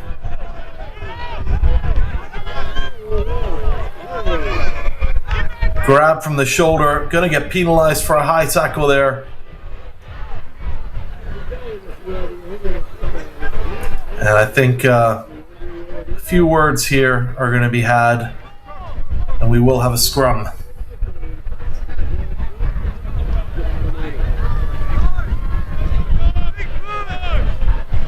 And the Citadel will be feeding in here. Apparently a knock-on occurred before that high tackle.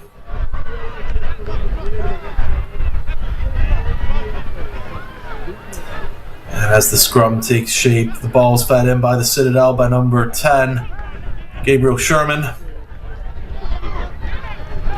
And possession switches over to Duke.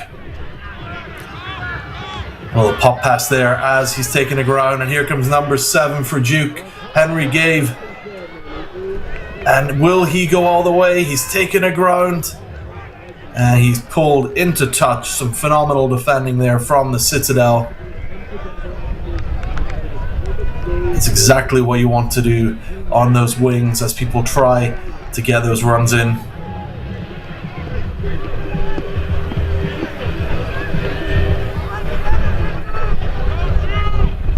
And the Citadel looking to see if they can maintain possession, and as much as they try, here comes number 19 from Duke again, River Hansen. Second try.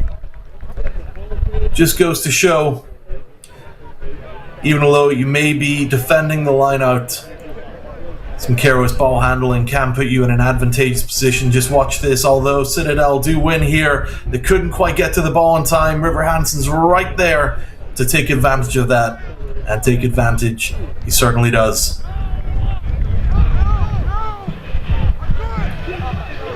And as we look for the conversion here, the conversion is good with just over a minute left of regular time in this first half. Duke will restart us. And the Citadel will be looking to see what they can do next.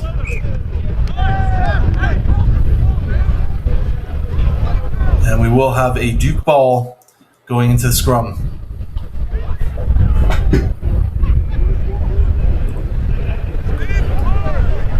Duke looking dangerous.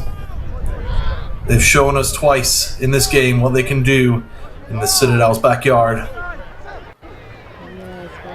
And they will be wondering to see if they can add another 5 points.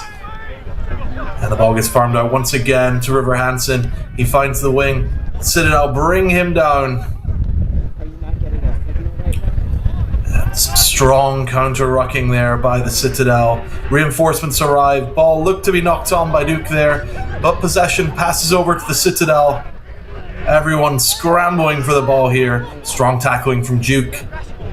And the ball is passed from the ground. And the Duke will be sent back 10 with a quick take from the Citadel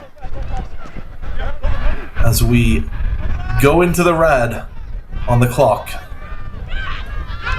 And the Citadel look and see where they can go. Here they come. Legs are opening up. Number 7, Ridley McDonald for the Citadel. And boom, that's exactly what you want to see at the end of a half. Takes the pressure off going into the second half. 5 points on the board for the Citadel. And it's exactly where you want that conversion to be. Just look at the speed. Only person with him is the ref. And down he goes.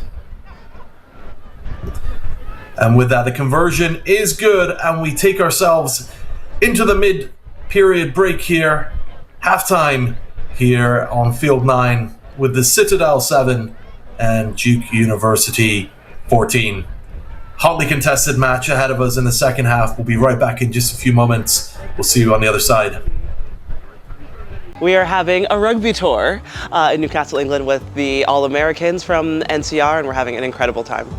So these tours are so incredibly important for our All-Americans because they get to up their skills by having coaches that they don't normally work with, teach them new skills, new drills, new ways to apply their points of difference in the game. They get to experience a new culture out here, new foods. I'm sure most of them haven't had beans on toast ever, and they're definitely experiencing that here, but they're also getting a chance to watch players that they look up to playing in the Women's Rugby World Cup here in England, which is incredibly important for them to see these people, because if you could see it, you can be it, and we are so happy that our athletes can see the Eagles, and I know they also want to be the Eagles, so this is a massive opportunity for them. We usually do a shorter sevens trip in the spring, but nothing abroad that I've been a part of. So this is a much bigger step up for everyone. You learn a lot, the players learn a lot, they learn about themselves probably more so than anything else, but it's a great way to get the guys coming together, you know. We had a mix of A-side, B-side, forwards, backs, experienced, unexperienced, and they're all a lot closer now than they were before. From the game, from the experience, from... And a very warm welcome back to our coverage of our men's Division 3 in the National 7's NCR Championships here.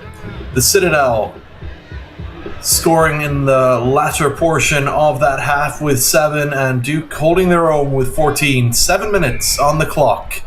It's all to play for. Let's get into it.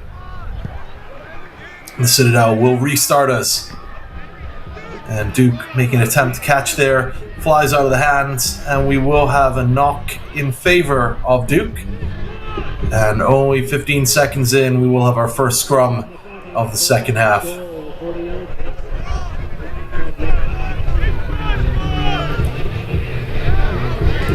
And Duke will be looking to see where they can take this. Citadel will be looking to see, can they press their advantage from a scrum standpoint. And they take possession out of the scrum, rolling forwards,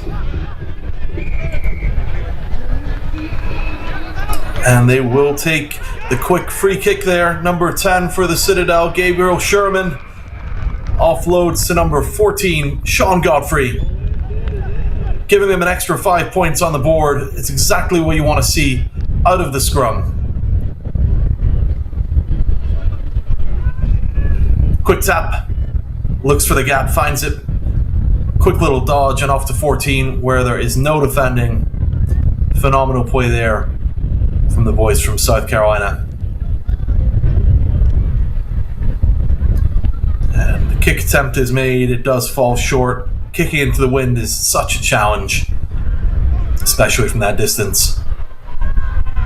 But the Citadel closed that gap to 2 points, with the Citadel 12 and Duke 14 with just over 5 minutes to go. This really is anyone's game. Gabriel Sherman restarting is there from the Citadel. And Duke on the bounce, maintaining possession. And we will have a Citadel scrum by the looks of it.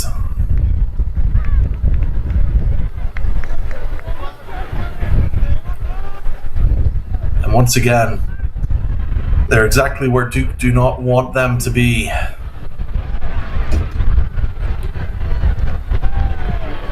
And as the scrum starts to get engaged, It will reset. And Duke will press their advantage here. And here comes River Hansen once more, being a real playmaker for the boys from North Carolina today. And Duke making their way over the halfway line. Oh, and here they come. Here they come. Oh, could not make the ground, unfortunately.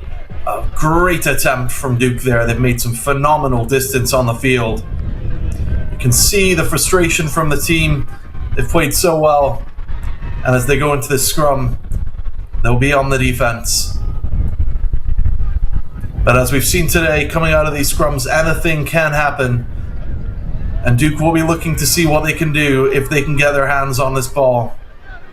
The Citadel will be looking to try and get more speed. And as I said, here comes Duke out of the scrum.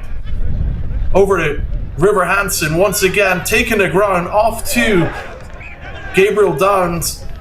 And we have a blow of the whistle once more, and the Citadel will have a scrum even closer to their try line. Real nail-biting stuff from both of these teams. They're so well matched, and that's what happens when you get into bracket play.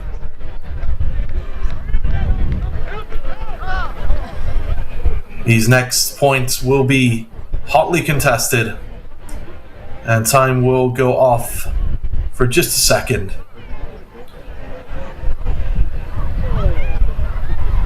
And the referee just having a quick chat.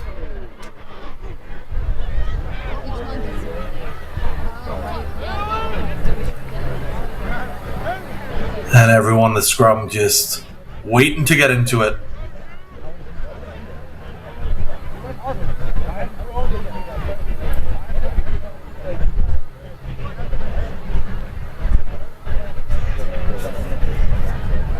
It looks like we will be just taking a brief pause here.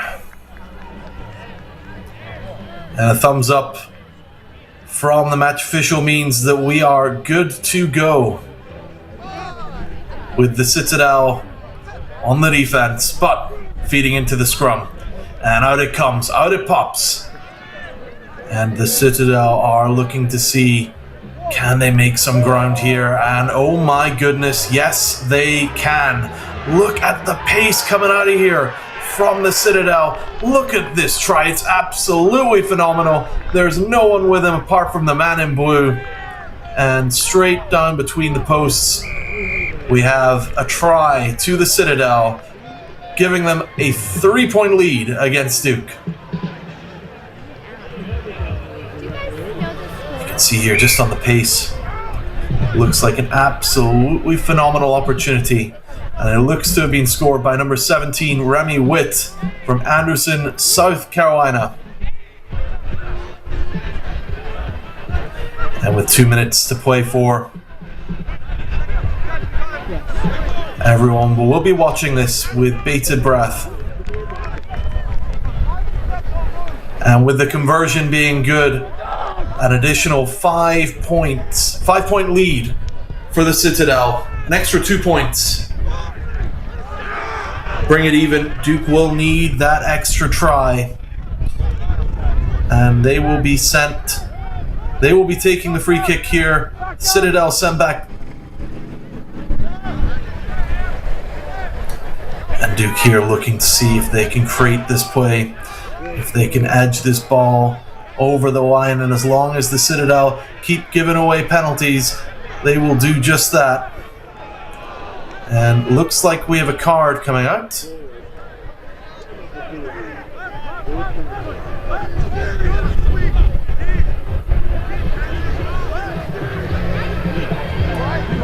And it looks like the Citadel will be playing with 5 men. Dangerous position for Duke to be in as they look to score those additional 5 points. The ball kicked backwards. The Citadel rush up to press an offensive there, but the Duke boys stand resolute. Looking for that space. Takes 2 men to bring down River Hansen. Sorry, Ryan Kwaja. And on the far side wing, Duke make great ground, and it's offloaded from the ground to number 23 from Duke, Gabriel Downs, who paces it down the field and comfortably touches that down to give Duke a level pegging. 19-19, 50 seconds to go. And this is anyone's game. As a reminder, should this game end level, we will go to extra time. And extra time is sudden death. 2 periods of 5 minutes. The first team to score will be declared the winner with no further play. And we'll decide if it's necessary. It is not necessary. With 16 seconds remaining on the clock, Duke edge out the lead by 2 points. That's the Citadel 19 playing a player down, and Duke with 21. And Duke will restart the game as we go into red on the clock. Chase the ball down, lands into the hands of River Hansen, taken a ground by the Citadel, who knock the ball forward. And that is all she wrote from Field 9. The Battle of the Carolinas has resulted with the boys from the Research Triangle in North Carolina emerging victorious. A valiant offensive from the Citadel comes to no avail. A very hard-fought match. We'll be right back in just a few minutes with additional coverage of further matches. But at the end of this match, the Citadel 19 and Duke 21. Don't go anywhere. We usually do a shorter 7's trip in the spring, but nothing abroad that I've been a part of.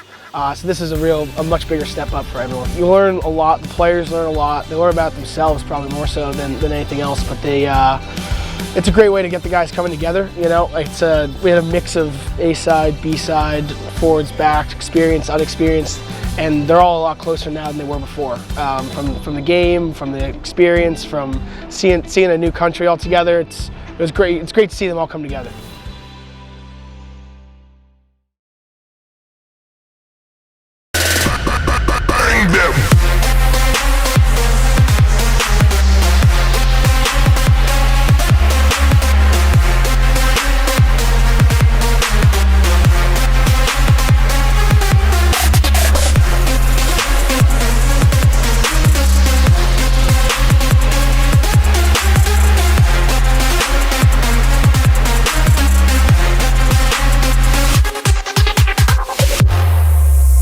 It's been so much fun. I love getting to meet people from different schools and different experiences.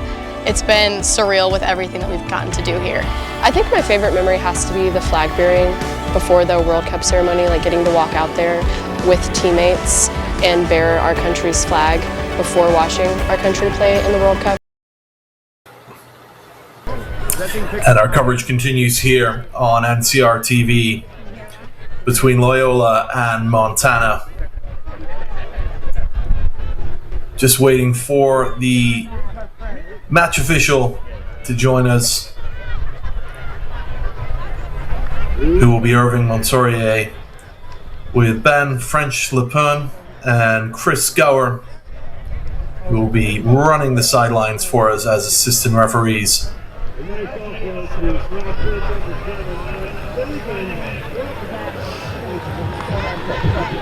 These matches are coming up fast. We go through them every 20 or so minutes. And with 14 minutes on the clock, there's not much time to make an impact on the field. But as we know in 7's, just a second is all it takes. And Loyola will kick us off. Montana slinging the ball down the field. And they've found a gap, and like I said, all it takes is mere seconds. Montana, number 15, Ishmael Paran, straight out of the gates, opens an account for Montana with 5 points on the board. What a phenomenal run. Just Just look at the pace coming out of the gates. Loyola doing their best to try and keep up to get a tackle in. Number 8 there chasing down Zeke Bernal, but to no avail. And the kick will be taken by Patrick Brennan of Montana. And that kick is successful, giving Montana 7 points in 45 seconds. And they will restart us on the kick here. And Loyola will be looking to see what they can do here from an offensive standpoint. And well chased down by the boys from Montana. Loyola retain possession.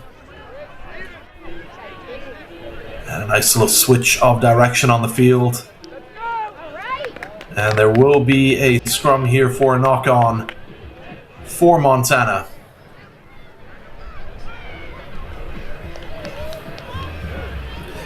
And those scrums forming now. Montana looking to see what they can do in this space.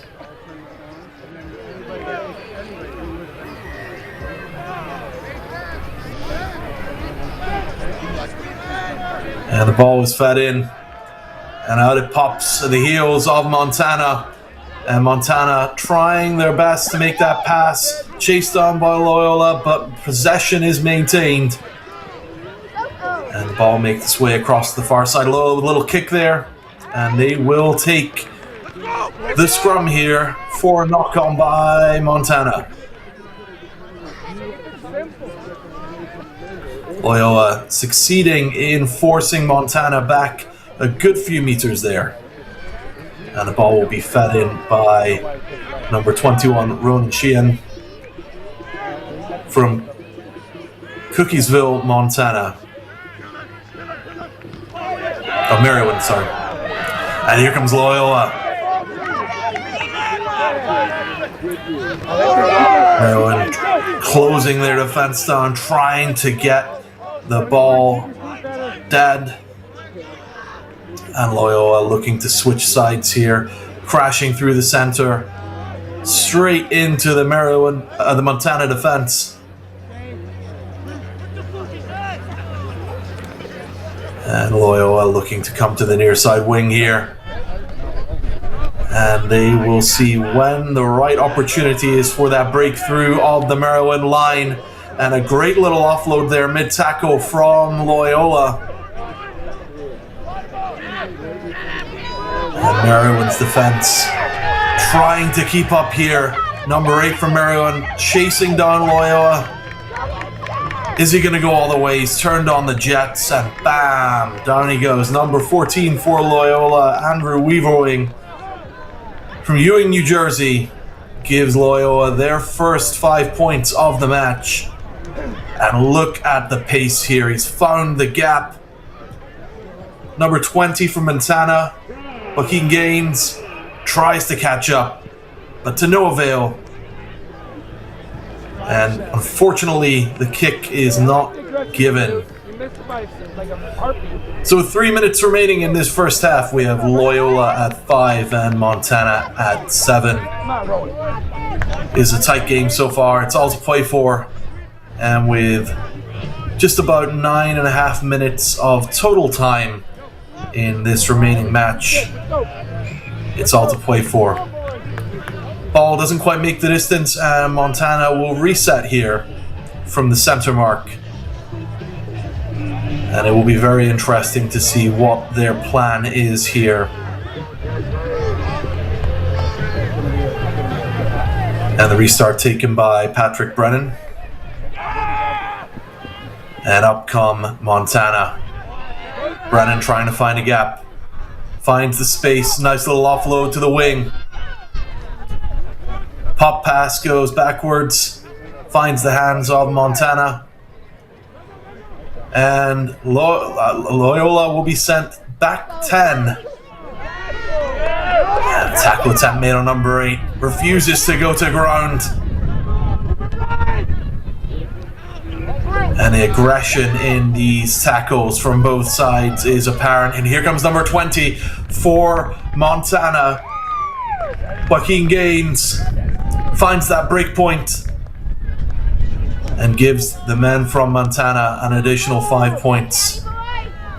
You can see coming out of this ruck here, the pass is made, looks around him, tried to make the tackle, escapes it, parries it, and down into the try zone he goes.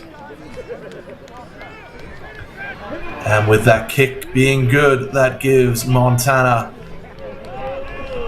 a 9-point lead going into the last minute of the first half. Both sides incredibly hungry. Loyola passionate with their defense. Some strong tackles being made there. And it looks like we may have a substitution coming in for Loyola.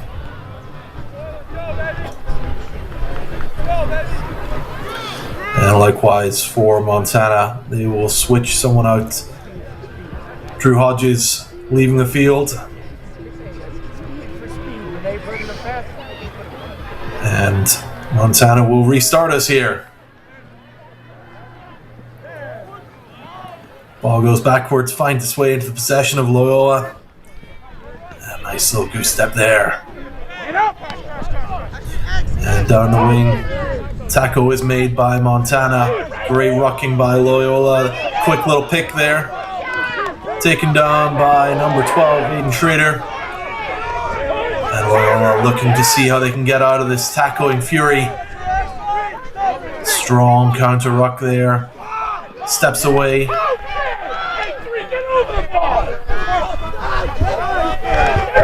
And Loyola going through the phases of trying to get ahead, and they will get the free kick here. Their hands in the ruck. And here comes Loyola again. Number 12, Aiden Schrader. Sorry, Ben Dominakis. Ben Dominakis over the line. And reclaims 5 points for Loyola, closing that lead for Montana. Just look at the breakaway here. Arms are pumping, legs are pumping. Number 15, Ishmael Perrin, tries to get there, but it's too little too late. And Loyola give themselves another 5 points. And the last kick of the half here for Loyola could give them the opportunity to close the gap to 2. And unfortunately the kick is no good. And that will conclude our first half here. Loyola 10 and Montana 14. A hardly fought match in the first half. We can't wait to see what happens in the second. I'm sure you can't either. Join us in a few seconds where we'll pick up coverage of the second half. It's been so much fun. I love getting to meet people from different schools and different experiences. It's been surreal with everything that we've gotten to do here. I think my favorite memory has to be the flag bearing before the World Cup ceremony, like getting to walk out there with teammates and bear our country's flag before watching our country play in the World Cup was an insane moment for me personally. One of my favorite memories is probably the bus ride back after we won our first game. It was kind of quick right after we got here, but we bonded really quick with everyone and it was a lot of fun and we celebrated and had a great ride back. We wanted as a team to get experience. It was something that we sat together last semester in the fall, and we decided, it would be beneficial getting to see different parts of the culture that everybody has here and how welcoming everybody was has been a real highlight for me too. We got a lot of guys that come to Northeastern all around the country and have different levels of playing, and they become lifelong friends by the time they leave Northeastern, and these trips are kind of where those memories are built. It's an absolutely great experience. I would highly recommend. A lot of planning involved, but if you get it done, it could be some of the best moments of your life. And welcome back to our coverage of Loyola versus Montana. Halftime oranges have been consumed, albeit in a very quick 60-second break there. Few choice words from both coaches, and it will be very interesting to see where this half takes us. Loyola will be starting with 10 points and Montana with 14. There's a try in it for Loyola, if they want to bring it level. Kick does not go the distance. So Loyola will restart us here from the center point. And here comes their offensive capabilities.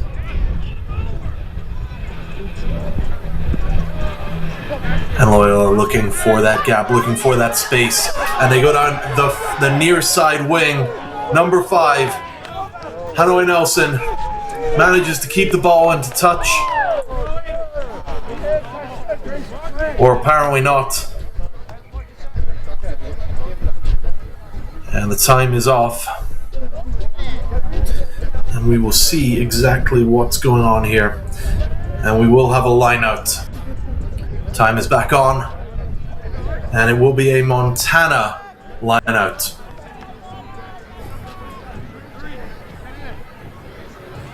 Defending this close to their try line. They have to make sure they get this. It's a short pass to the front of the line out. Good ruck from Montana there. And the ball's free. Loyola pick it up. But instead, they will take the scrum for the knock-on.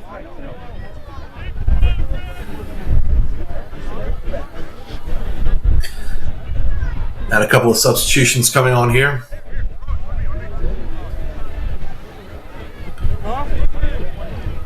And Montana will be concerned. Defending a scrum this close to their try line. Time's back on. And Loyola will be feeding this into the scrum. Nipping into the heels of their own scrum. And farming the ball out to the far side. They're looking to see what play they can create. Here comes number 11, Carl Mern. And Loyola hungry, looking to see if they can get an additional set of points on the board. Edging closer and closer. But to no avail, Montana get the penalty. They take the free kick here. And Loyola will be sent back 10. And the decision is made to kick into touch. And we will have another line out here for the men from Montana. So additional substitutions being made here by the teams. And they will form this line out now.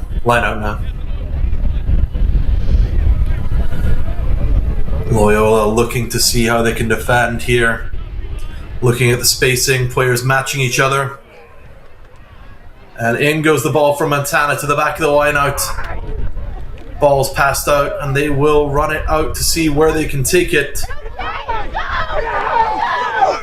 And here comes Montana. Hotly chased down by Loyola to no avail. Here comes Joaquin. Gains again. It's not his first one of the day. And a quick little jog and a dive over the try line. And they are happy. And Montana further extending their lead by an additional 5 points. Much as Loyola defenders tried to keep up with him, he turned on the gas. He makes it look effortless. Slow into a jog. And away we go to the races. And just waiting for the conversion here, which will be taken by Patrick Brennan. And masterfully, he edges that between the posts. Giving Montana an 11-point lead with 3 minutes and 20 seconds on the clock. Anything can change here.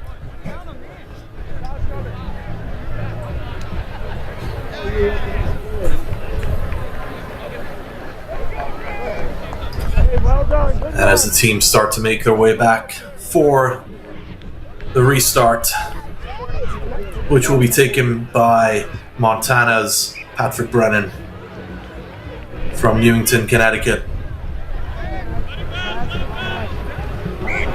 And the ball is knocked forwards by Loyola.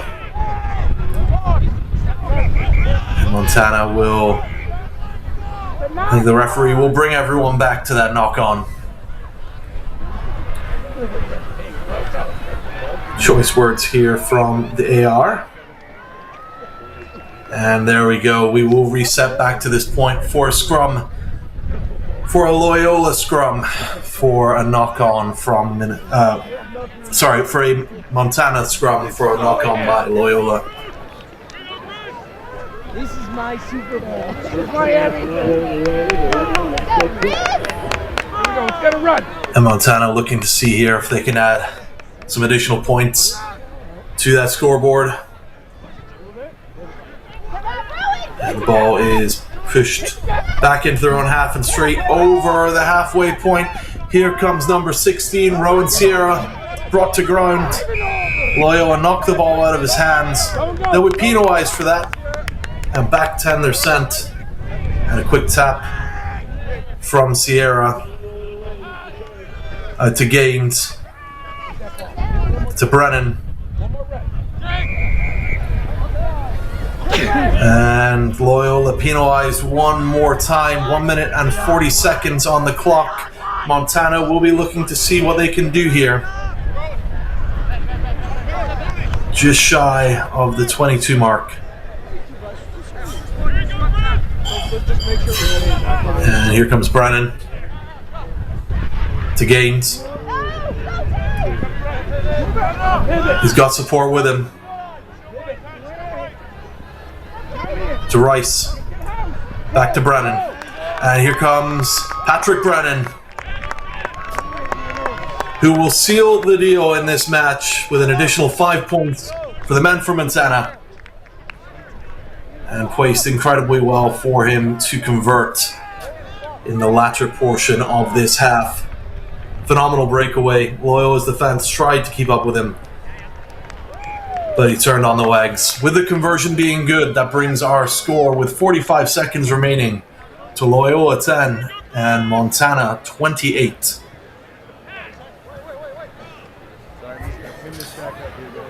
And as Montana make their way back into their own half for the restart, there will be a few substitutions.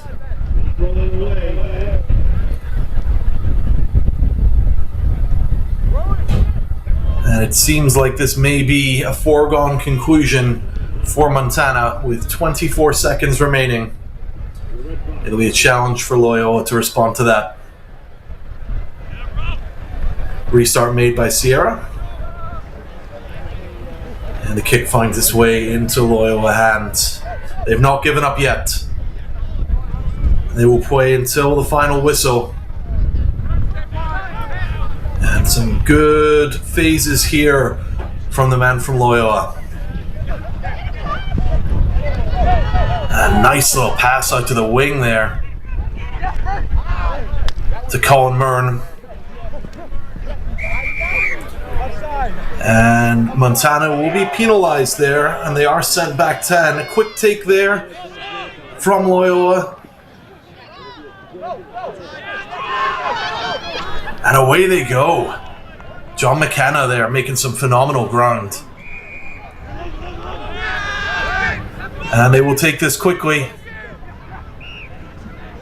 And that is a try for Loyola as the clock goes to red. Just goes to show number 15, Robert Shaw, finds the spaces. Unfortunately, the kick is not successful, but that whistle there indicating that we have reached the conclusion of the second half, and the boys from Montana are ecstatic. At the conclusion of what was a very hard-fought match, Montana came out ahead with the score being Loyola 15 and the University of Montana 28. We'll be right back in just a few seconds with further coverage of today's National 7's Championships. Stick with us on NCR TV for some more nail-biting action. We'll see you in a few. We wanted as a team to get experience. It was something that we sat together last semester in the fall, and we decided, it would be beneficial getting to see different parts of the culture that everybody has here, and how welcoming everybody was has been a real highlight for me too. We got a lot of guys that come to Northeastern all around the country and have different levels of playing, and they become lifelong friends by the time they leave Northeastern, and these trips are kind of where those memories are built. It's an absolutely great experience. I would highly recommend. A lot of planning involved, but if you get it done, it could be some of the best moments of your life.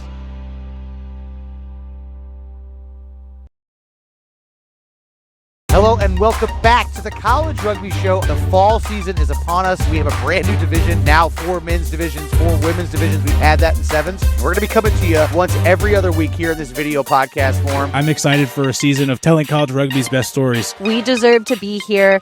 We're going to keep, representing. That was, to me, the biggest testament for the future of the game.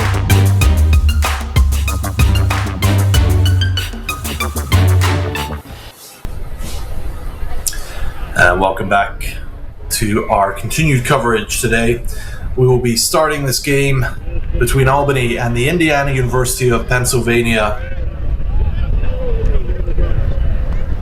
who are playing in black and red. And out of the gates, Albany straight away looking for blood here.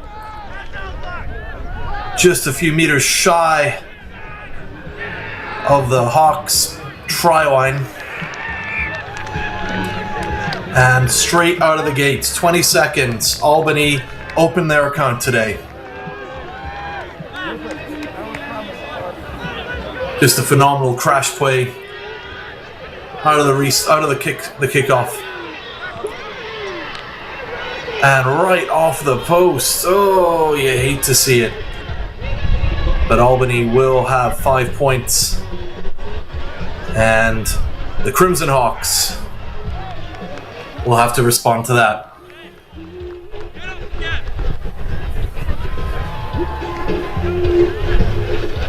And Albany here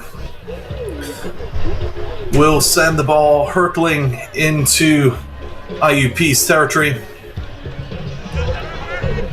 Phenomenal kick and a great catch there by the Crimson Hawks. And they are looking for a response to Albany's early opener there. And you can see the hunger in the pace of their response. And Albany frantically trying to defend.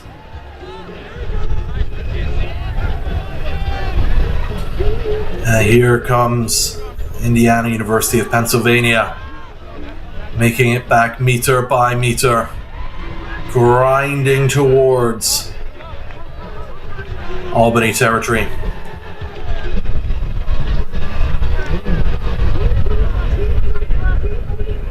And the Crimson Hawks again looking to see where they can go, where the ball can go.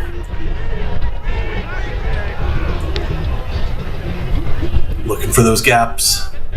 Ball's farmed out to the wing, recovered by number 23, Malcolm Johnson.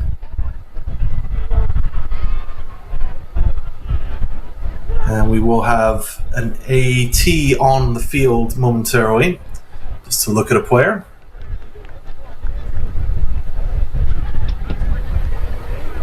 Four minutes and 30 seconds remaining in this first half.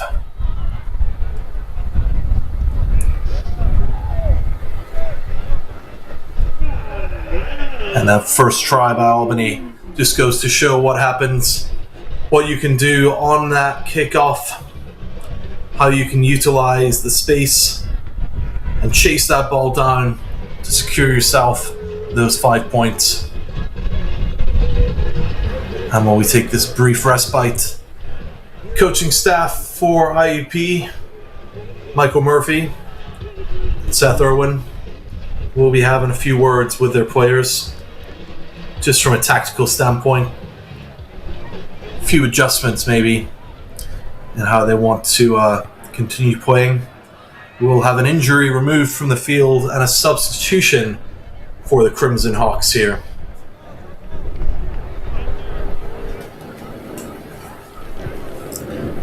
And Albany will start us with a free kick here.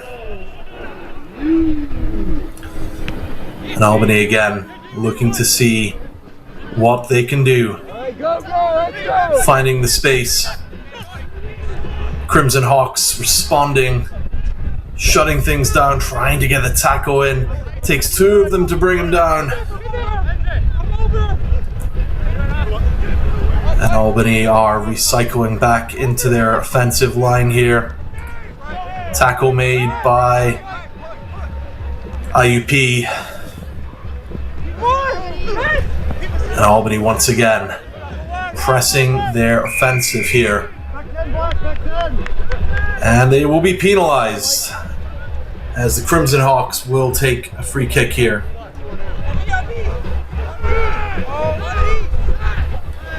Taken by Malcolm Johnson. Looking around, trying to find a route out. Passes it to Richard Martzoff.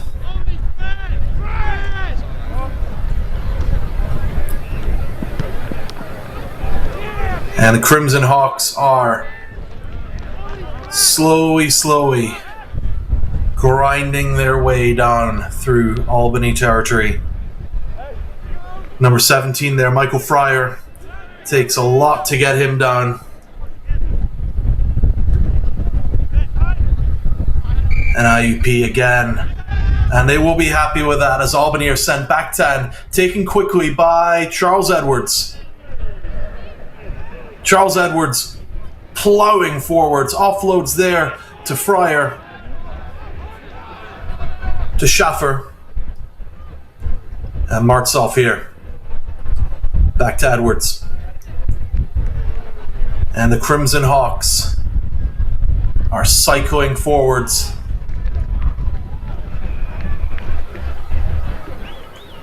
And Albany are trying to get the defense here organized. They're forcing them through the phases to Booze.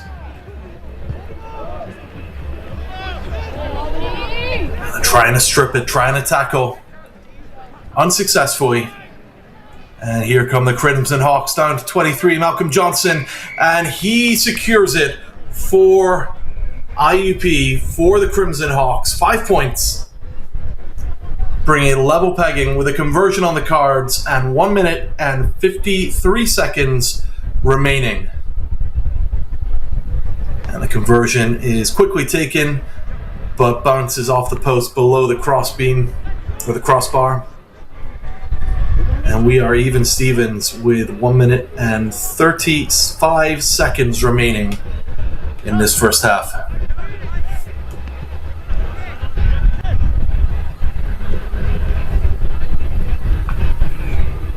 And the Crimson Hawks will make their way back to their own half.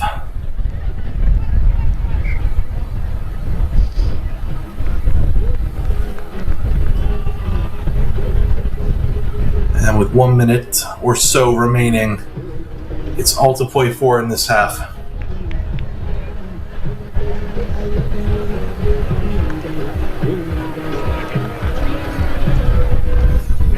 Brief pause here.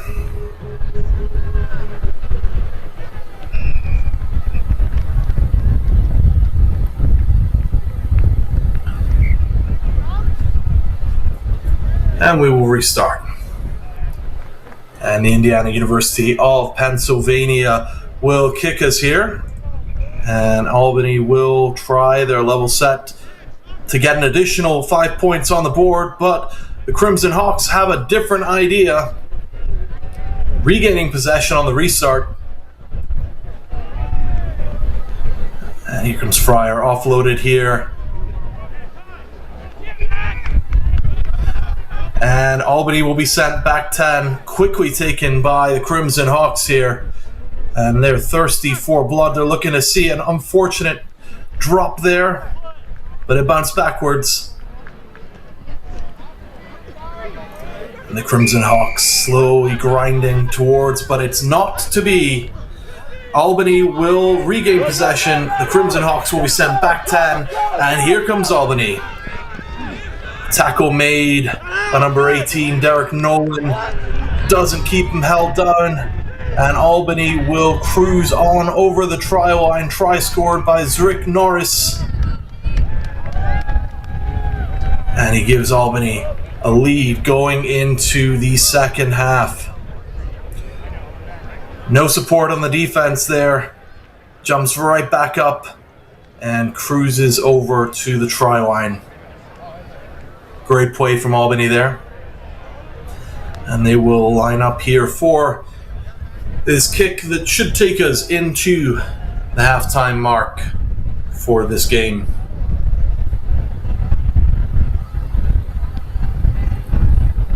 And the kick's a little left of mark. But nonetheless, we go into the second half. Albany sitting 5 points ahead of the Indiana University of Pennsylvania. Halftime score as we go into the break. Albany 10, IUP 5. We'll be right back in just a few minutes with second half coverage here on NCR TV. If you're on the fence of going on a tour, get over the fence. Go on the tour, reach out to Rugby Travel Ireland. They've been incredible to work with. They've been so kind, so knowledgeable, and just so professional throughout the whole process. So I cannot endorse them enough. It's been an incredible experience here on the ground. The girls are having an amazing time, and so am I. So if you're thinking about it, just make the commitment, do it, and we'll see you here.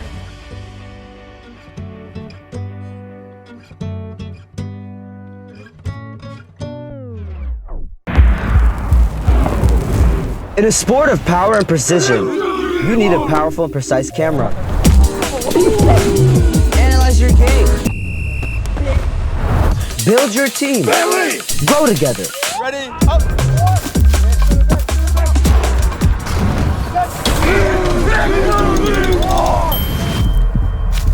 Video captures moments.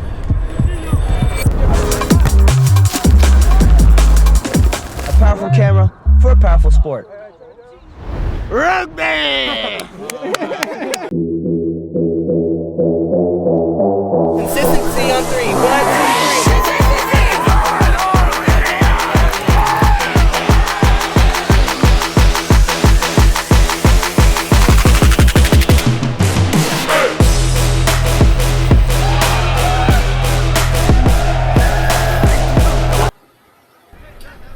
3. And welcome back to our coverage of the second half between Albany and the Indiana University of Pennsylvania. The Crimson Hawks trail 5 points against Albany in the first half. 7 minutes to go for this Division II matchup, and it will be interesting to see which of these two sides will emerge victorious. With that whistle, we are underway, and the Crimson Hawks will be giving us the starting kick. Albany grab it, intercept it, and the Crimson Hawks will do their level best to try and defend against this Albany offensive. Albany with an attempt on a long pass there, does find the hands of number 12, Zurich Norris, and again, the man that brought us into the first half conclusion with a try opens us up in the second half with a similar performance. Outstanding play from the man from Staten Island, New York. Just look at the pace. You can see IUP, the Crimson Hawks, trying to keep up with him, trying to get a tackle on, but it is too late. And this will be a challenging conversion for Albany.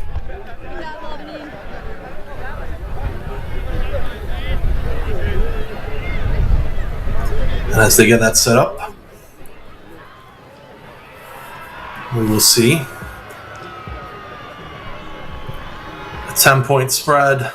Looks like it's going to stay that way as we go forward in this second half, with Albany 15 and the Crimson Hawks from the Indiana University of Pennsylvania on 5. Just over 5.5 minutes remaining in this half. It's all to play for, and there's plenty of time to play it in. We'll have Albany here with the restart. And the kick goes the distance, chased down by Albany and knocked on by the Crimson Hawks. So we will have a scrum here.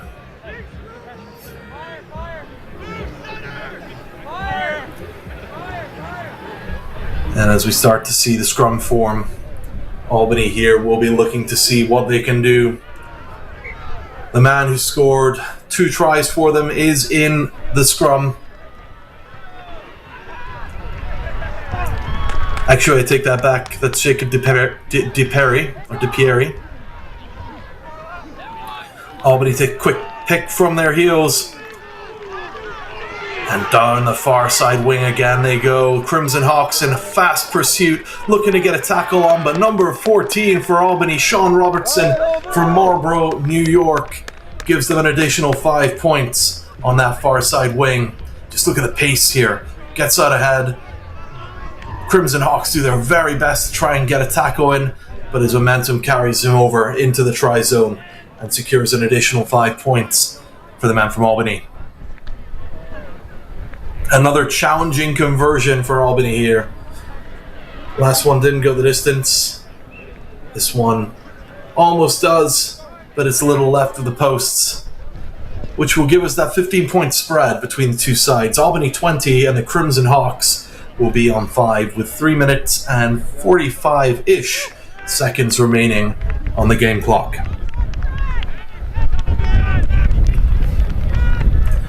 And some substitutions being made here for Albany.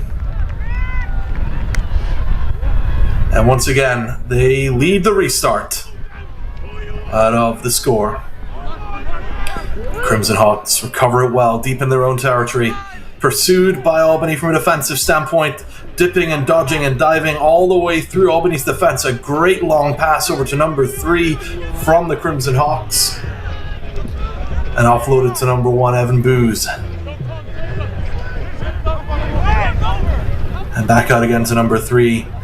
Albany desperately trying to pull him into touch, unsuccessfully. Chased down by the Crimson Hawks. The ball is unforgiving as they tumble and wrestle for it. Crimson Hawks will get this one, but it will be for a scrum for a knock-on.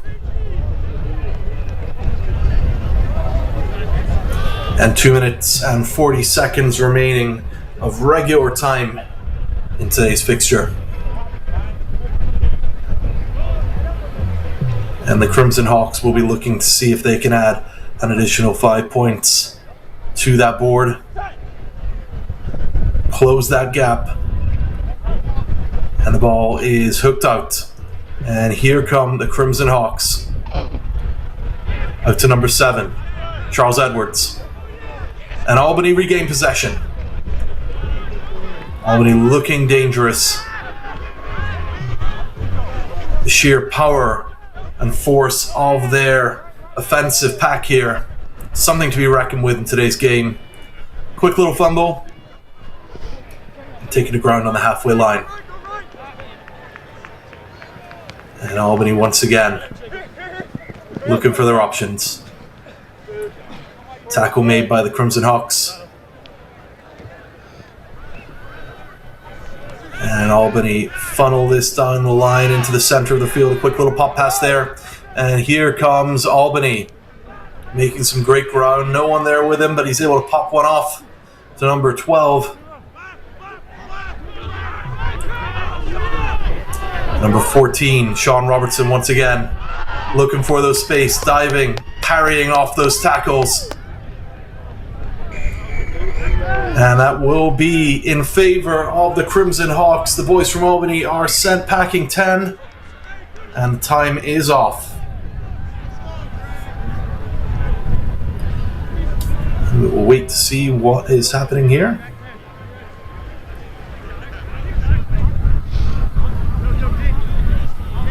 And everyone takes a breather after a hard-fought couple of minutes of back and forth rugby.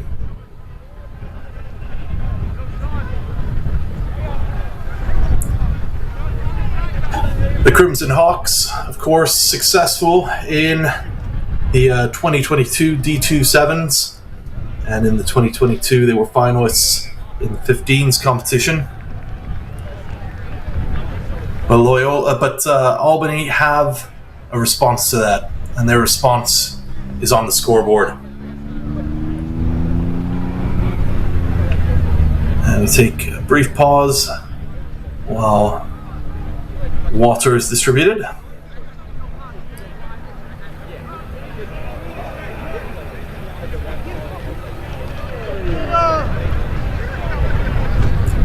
And just under 1 minute of regular time in this game. And both teams will be waiting to see what the next minute holds. I'm sure hearts are pounding.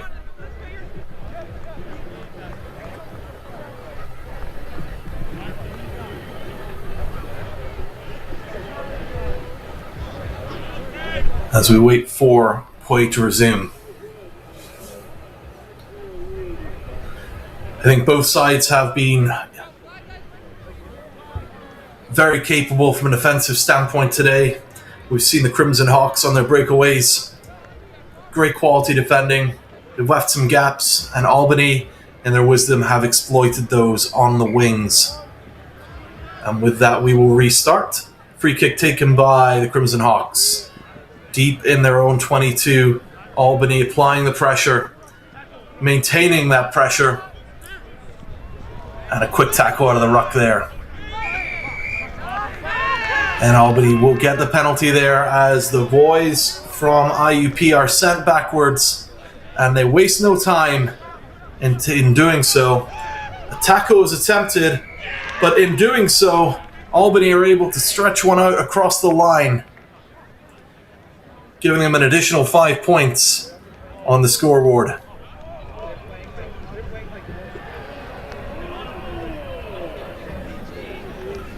And the conversion will be taken here.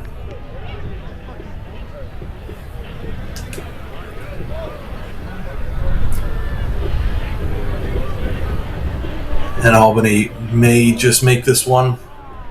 It's just shy of the left post. And that will be all she wrote, it looks like. Final score, Albany 25, and the Indiana University of Pennsylvania, the Crimson Hawks, at 5. A great matchup between two great sides. We'll be continuing our coverage shortly with our next match on Field 9. Don't go anywhere and join us back in a few seconds for more of this nail-biting action on NCR TV.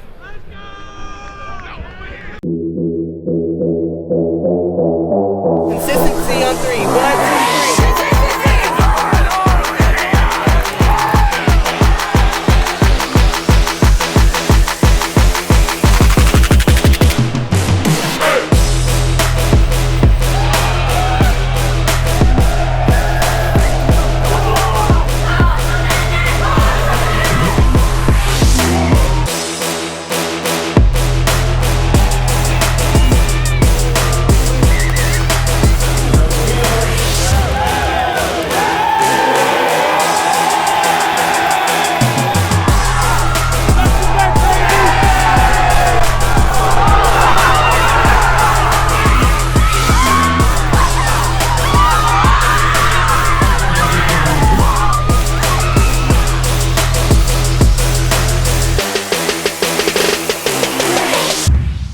We are having a rugby tour in Newcastle, England with the All-Americans from NCR, and we're having an incredible time.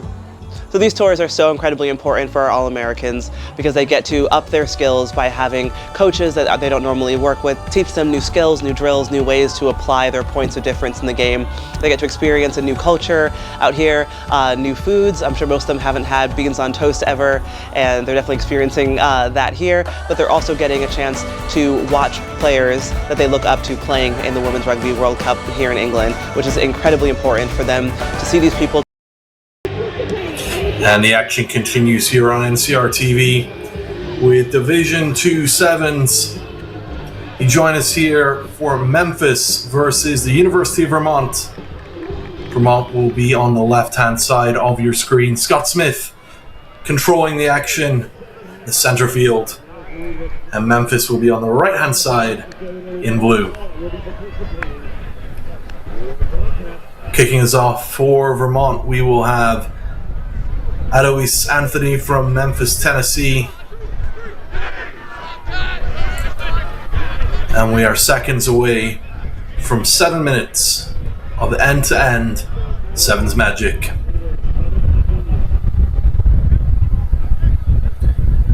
Both sides ready to go. And that whistle starts the clock. And here we go. Memphis versus Vermont. And Memphis there with a nice little chip, chasing the ball down.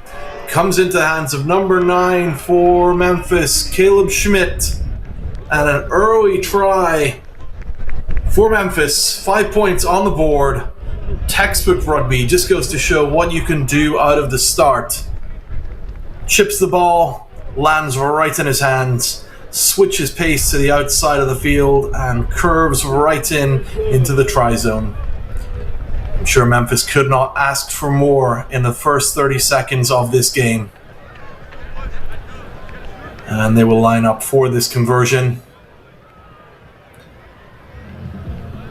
And the conversion does not quite make it between the posts.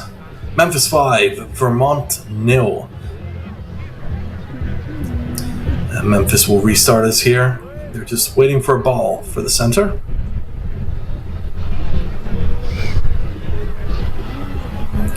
And that finds its way over.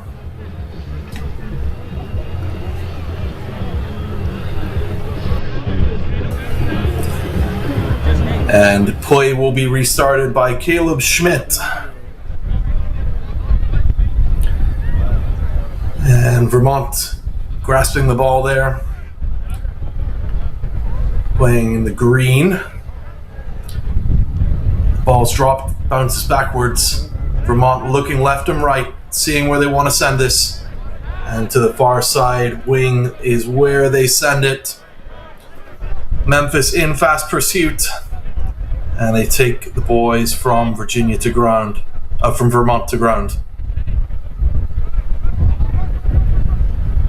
Vermont, unfettered by that, looking for some space, gaining some ground. And once again, Vermont reassemble their attack. Ball's knocked on, opportunity for advantage, but it's too long, and we will reset with a scrum for the knock-on. And Memphis will be looking to see what they can do with this. Both sides fairly equitably matched in the front row here. So this will be a sheer test of strength. And the ball makes its way to the hands of Memphis. And Memphis slowly edging their way into the 22. A little bit of a fumble, goes backwards, but recovered well by Memphis. Here comes Graham Nichols. And Graham Nichols with the try there, the man from Germantown, Tennessee.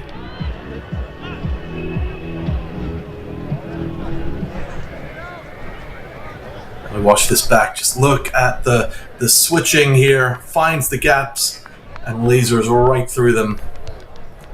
Phenomenal 2 tries here for Memphis. And they will set up.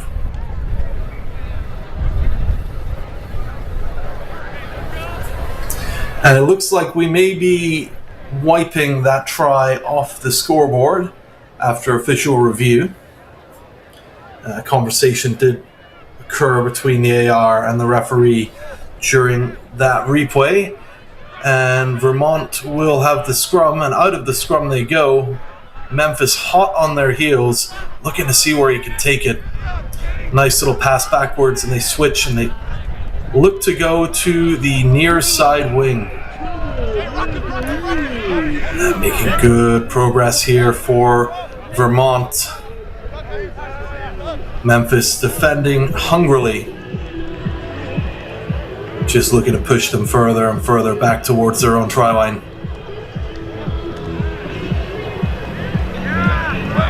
And the ball was thrown out into touch. And it looks like number 7 for Memphis.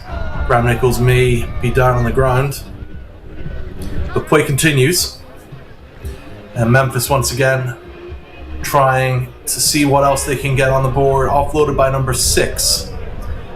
And here comes Memphis once again to number 7. And straight between the posts, number 7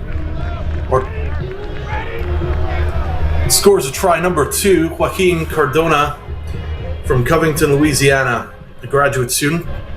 Manages to get that over the line. A nice little recovery here. He's with him all the way. It's offloaded into the stomach, and he looks around and finds that gap in the option there and dives over the line for a phenomenal try there. And once again, Memphis line up for the conversion.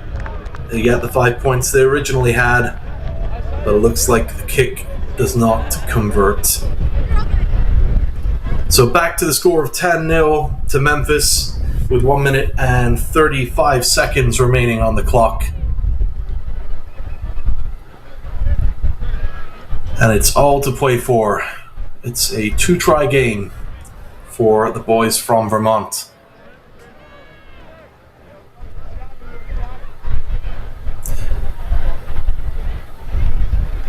And as Memphis get ready for the restart, number 7, Graham Nichols, will leave the field with the athletic trainer. And we will restart in just a few seconds. And with that, the clock is turned back on, and the gas for Memphis is turned back on as they chase down that kick. Kick goes into touch from the restart. And we will have a Vermont lineout. Vermont looking to defend here heavily as they are in their own territory, and Memphis will be looking to see if they can swipe this and add another 5 points to their 10-point lead. Vermont managed to get hands on it, and they push the ball out into the center of the field. Some nice long passes here. Nice little switcheroo there. And Memphis continuing their defense. And in doing so, incur a pushback from the referee as Vermont are called back to the mark. They were hoping to take that quickly, but to no avail. Last 10 seconds of this half as Vermont kick the ball right downfield, and as it tumbles and bounces towards the Memphis try line, they scoop it up, and Vermont looking to see what they can do here to put a pin in this half. The ball's free in the open. Here comes Vermont once again, and the try is given, number 7 for Vermont. And we'll watch that back in just a few seconds. You can see here the ball is pulled out. It's in the free, and the pass is made out to the Vermont offensive, and they secure those additional 5 points. And the last act of this first half will be this conversion as both sides start to make their way back to the sidelines. Not fruitious, unfortunately, but with that, we will make our way back to the center field and see what the referee has to say about what happens next.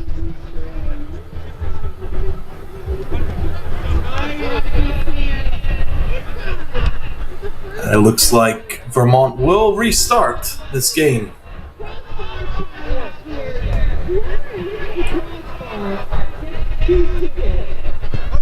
And away they line, and the kick makes its way into the hands of Memphis. And Memphis looking for blood here. They want to see what the next and final thing they can do in this half will be. Vermont there, astutely making the tackles, not committing to the ruck. They need all the bodies they can against Memphis. And as the ball makes its way to the near side flank, Memphis are looking to see how they can gain some ground here. And a great little pass there to number 2. Tackled by 12 from Vermont. And Memphis, a little backhanded pass there. Delightful to see as always. And Memphis once again looking to go down the line. And here comes number 6 for Memphis, Garrett Hagan. Garrett Hagan making the ground. End-to-end rugby here today at the Maryland Soccerplex.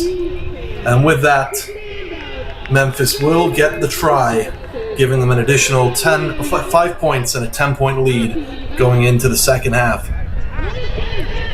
Yeah, just looking at the pacing here, you know, number 8 from Vermont trying to catch up with him, but by the time he does, it's too late. And Memphis taking the full 30 seconds for this conversion.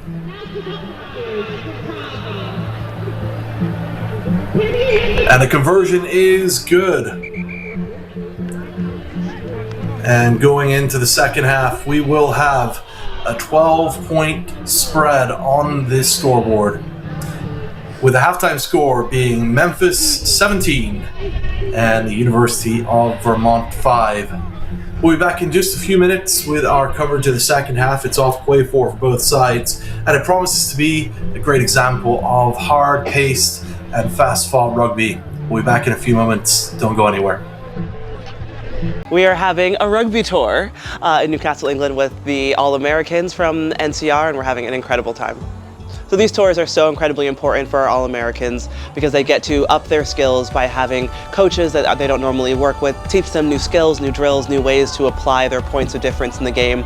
They get to experience a new culture out here, new foods. I'm sure most of them haven't had beans on toast ever, and they're definitely experiencing that here, but they're also getting a chance to watch players that they look up to playing in the Women's Rugby World Cup here in England, which is incredibly important for them to see these people, because if you could see it, you can be it, and we are so happy that our athletes can see the Eagles, and I know they also want to be the Eagles, so this is a massive opportunity for them. We usually do a shorter sevens trip in the spring, but nothing abroad that I've been a part of. So this is a much bigger step up for everyone. You learn a lot, the players learn a lot, they learn about themselves probably more so than anything else, but it's a great way to get the guys coming together. You know, we had a mix of A side, B side, forwards, backs, experienced, unexperienced, and they're all a lot closer now than they were before. From the game, from the experience, from seeing a new country all together. It was great. It's great to see them all come together. And with those teams dispersing from those huddles, can mean only one thing: halftime is over. And it's time to get into the next 7 minutes of hard-fought, slogging rugby. Memphis taking the early lead in the first half, but Vermont have plenty to say about that, and no doubt as we go into the second half, they'll have a response of their own. As we get ready to restart here, multiple tries, 3 tries from Memphis and 1 from Vermont in the first half. Maybe we'll see some more of that in the second. Nice little chip there from Memphis as they chase the ball down, but Vermont capture it deep in their own half. And they will be looking to see what ground they can regain on this start. Memphis unwilling to give up an inch from a defensive capability standpoint. And the ball turns over to Memphis. And here comes number 2 for Memphis, Joaquin Cardona, giving us a second try today. Now let's watch that one again. And you can see here, ball's turned over, it's free, it's knocked backwards by Memphis, and Cardona picks it up and slams it over the line to give the boys from Memphis an additional 5 points, mere seconds into this second half. And now as we wait for the Memphis conversion, can they get those coveted 2 points? Unfortunately not in this instance, but they will regroup with a comfortable lead.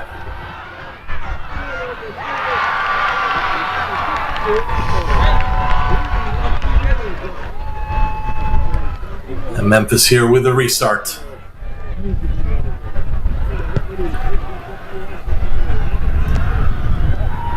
Finds its way into the hands of number 8 from Vermont, Quinn Resler. And Vermont will be looking to try and get some more points on the board here. Picked up by number 7 from Vermont, and then passed to the back line. Memphis, they're resilient in their defense. They do not want to give Vermont a foot of distance.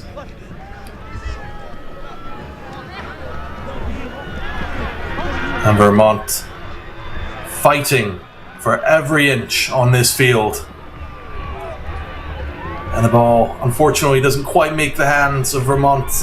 Scooped up from the ground. And the Vermont onslaught continues.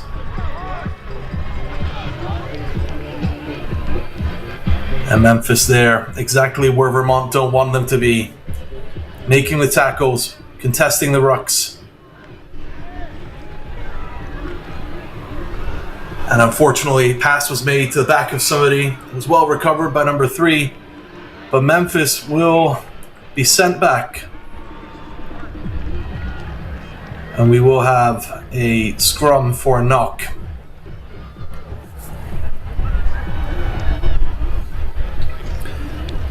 Memphis need to win, Vermont from a defensive standpoint need to win this scrum. It's in a very dangerous position for them. And Memphis will be looking to see what damage they can do, what mischief they can create as they try and force the scrum back to gain possession on this. And with that, the ball's fed in. And Memphis doing what Memphis will do. And the ball passes out to number 9 for Memphis and dives over the line. And that's another try for Memphis, scored by Caleb Schmidt from Cordova, Tennessee. And that's what happens in those scrums if you don't win them.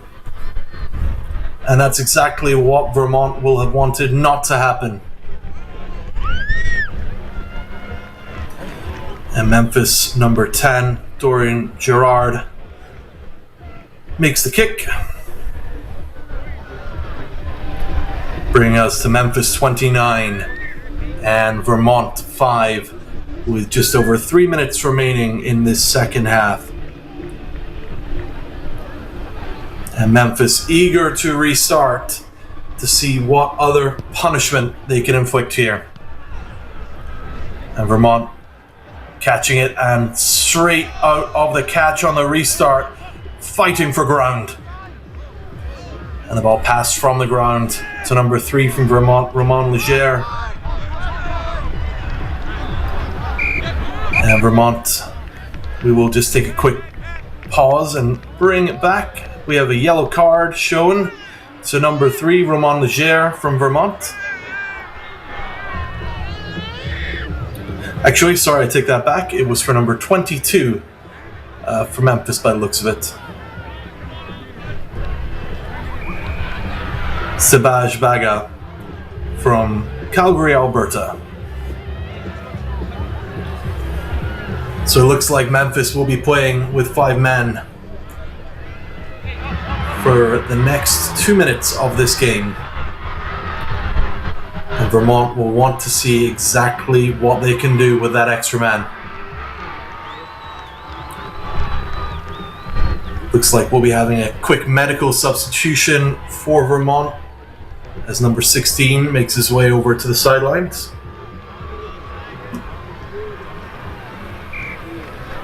And with that, the time is back on, and Vermont have all the decisions to make. Number 13, Tom Burnett, makes the pass. Unfortunately, that pass finds touch. It's quickly thrown back in by Memphis. A man down, pass to number 10. And Memphis throwing the big lines here. And Graham Nichols with the ball, trying to weasel his way through the defense. Number 5, Alejandro Nava from Memphis. The ball's kicked by Dorian Gerard. Sorry, by Graham Nichols. But it's too little, too late.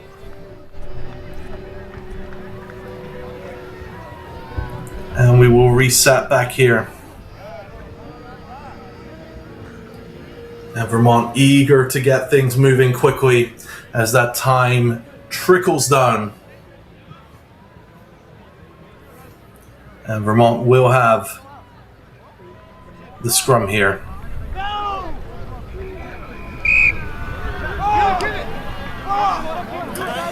And it's taken quickly by Vermont. Too much time being wasted by Memphis there. And Vermont looking to the far side, the far wing. And here comes Vermont.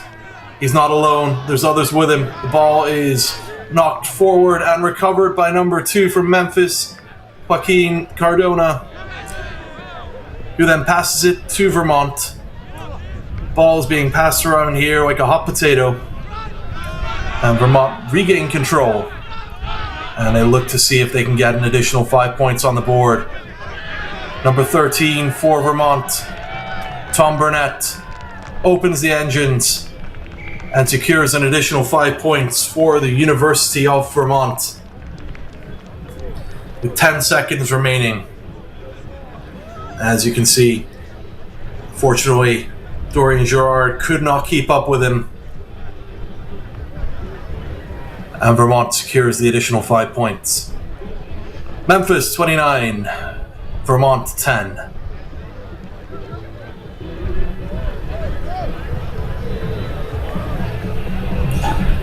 Vermont with the conversion.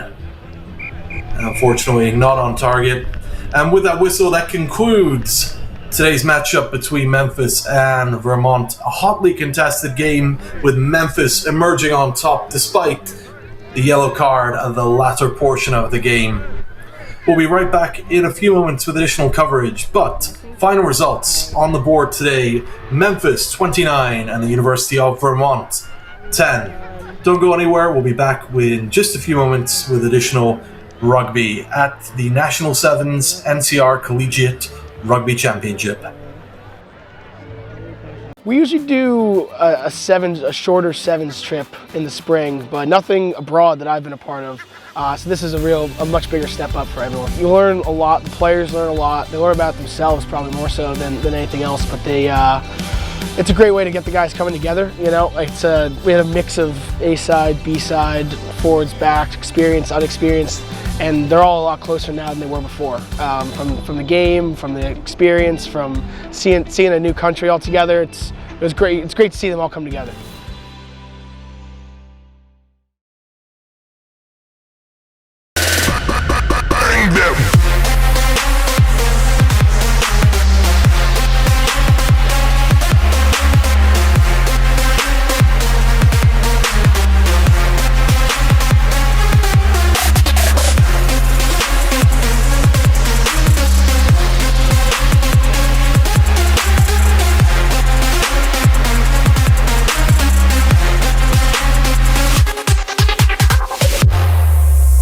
It's been so much fun. I love getting to meet people from different schools and different experiences.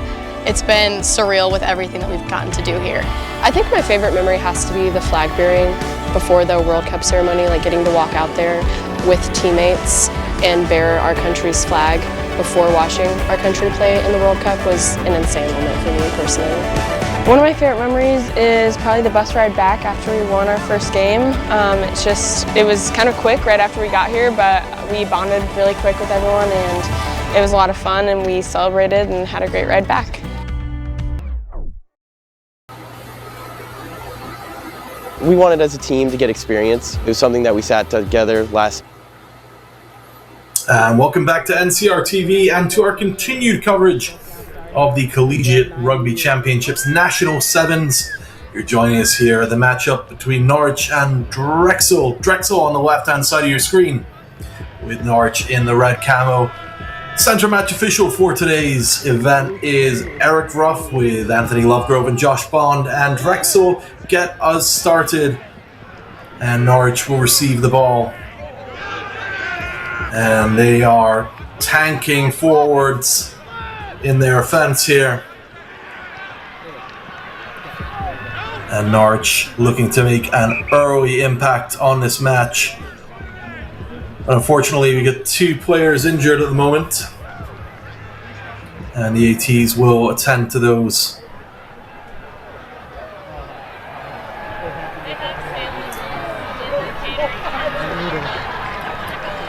Okay. And as those individuals are attended to by the medical team, there will be a brief break in play.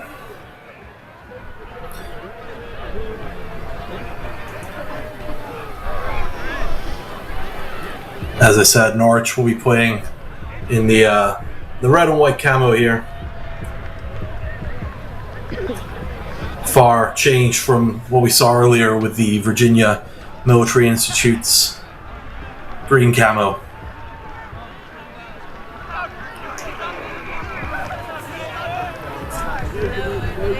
Everyone in high spirits.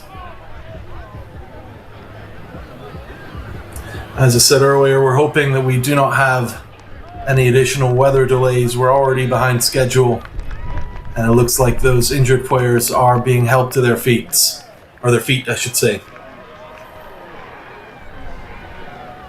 So with that, we can expect play to resume momentarily as those players are helped off the pitch. It's always a challenge to see players that are injured. No one wants to get a serious injury in rugby. But it's a very physical sport. So both sides will regroup to determine what changes they need to make.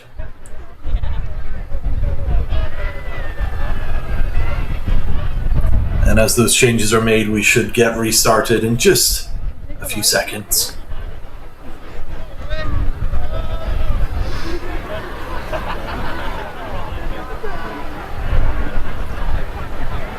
Looks like last count there from the center ref. Just to make sure that no one has too many players.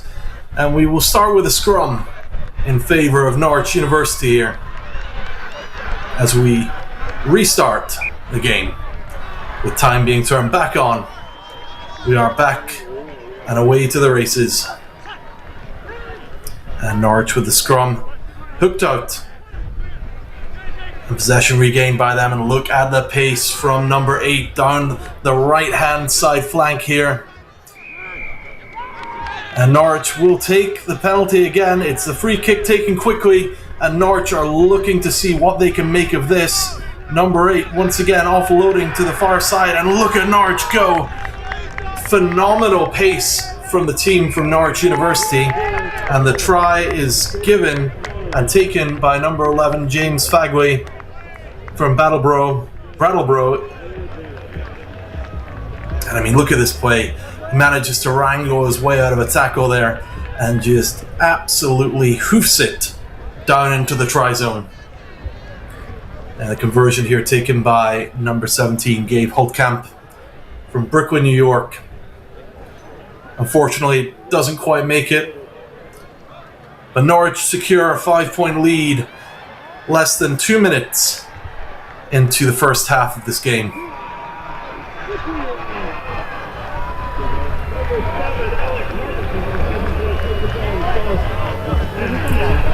And as Norwich make their way back to their own half. Minor correction, I think that kick was made by Dumisani Janda from Zimbabwe. Not number 11. And Norwich with the restart here. And the kick goes deep into Drexel's half. Drexel making the most of it. Looking for that gap, little quick pop pass, caught at the ground. And managed to retain possession. But the referee says no. And they are sent back 10. And here comes Norwich once more. Sebastian Yates. And we will have a scrum this time.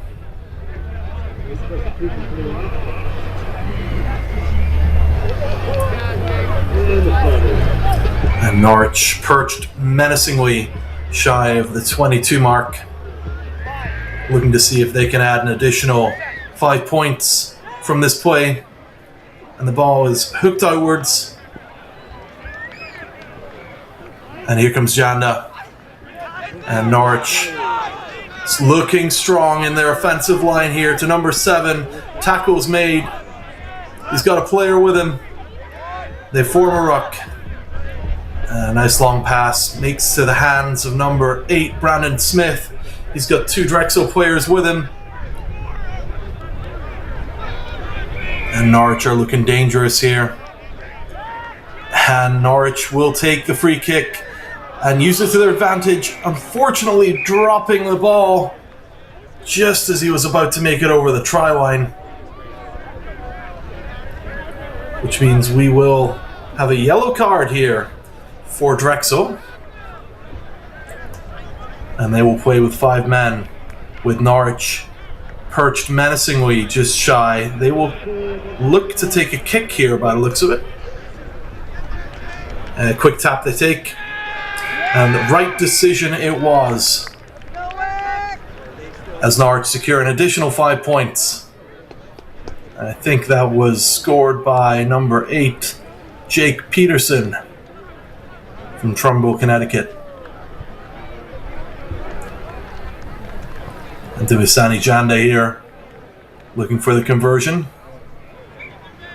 And he needn't look for it anymore. An additional 2 points to the men from Norwich, bringing the score to 12-0 with 2 minutes of play remaining in the first half. And Drexel will be looking here to respond with vengeance.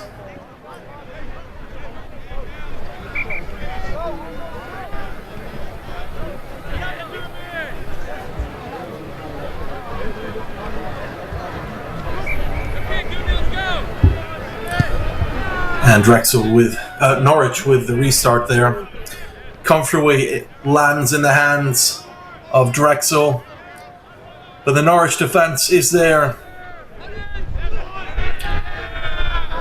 And Drexel try to see if they can push this ball forward, with Norwich responding equitably on those rucks. And Drexel again going through the phases, looking for the tiniest gap that they can exploit. And then Norwich will be sent backwards by 10. And Drexel opting to take a kick, which firmly lands into touch on the halfway line. And we will have a Norwich line out. 1 minute remaining in this first half. Both of these sides hungry for points on the board. And here comes the line out. Goes to number 6, back to number 1. And Norwich are grinding their way towards Drexel's try line. Looking for those gaps. Great tackle made by number 12 from Drexel, Ryan Cox. Ball recovered by number 8. Knocked out of the hands of Jake Peterson, but retained by Norwich. Peterson with the ball again. To Fagwe. And here comes James Fagwe. And he will touch that down right between those center posts. Great example there of backup between teammates. They're all looking around them, looking to see where they can find the play. And the playmaker is number 15, number 8. Giving James Fagwe the resources he needs to bring this to 19-0. Norwich 19, Drexel 0. And we will make our way back to the halfway line for Norwich to restart us as the clock runs to 0.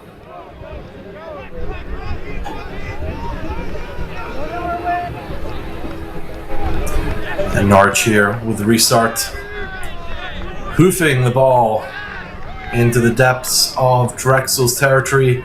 They retain possession. Quick take there. And grabs it by the fingertips. And Norwich mounting a resolute defense against Drexel. And we will have a Drexel penalty here, as Norwich are sent 10 meters back. They're not wasting any time. And Drexel looking hungry for points here in the latter portion of this half. And Drexel taken to ground. Norwich everywhere they don't want them to be. The Drexel slogging away, looking for that moment, looking for that space, looking for that opportunity. And the ball is kicked. And with that being kicked into touch, that will conclude the first half. Norwich 19, Drexel 0. Plenty to watch in the second half, plenty of opportunities ahead. Both sides will be going back into their huddles to wonder what their next steps look like. We'll be back in just a few seconds on NCR TV with riveting coverage of the second half between Norwich and Drexel. We wanted as a team to get experience. It was something that we sat together last semester in the fall, and we decided, it would be beneficial getting to see different parts of the culture that everybody has here and how welcoming everybody has been a real highlight for me too. We got a lot of guys that come to Northeastern all around the country and have different levels of playing, and they become lifelong friends by the time they leave Northeastern, and these trips are kind of where those memories are built. It's an absolutely great experience. I would highly recommend. A lot of planning involved, but if you get it done, it could be some of the best moments of your life.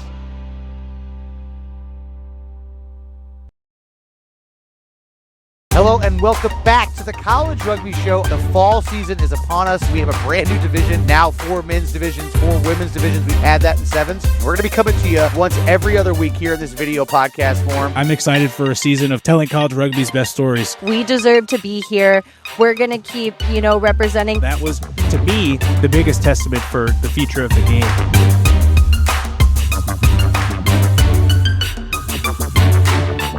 If you're on the fence of going on a tour, get over the fence. Go on the tour, reach out to Rugby Travel Ireland. They've been incredible to work with. They've been so kind, so knowledgeable, and just so professional throughout the whole process. So I cannot endorse them enough. It's been an incredible experience here on the ground. The girls are having an amazing time, and so am I. So if you're thinking about it, just make the commitment, do it, and we'll see you here.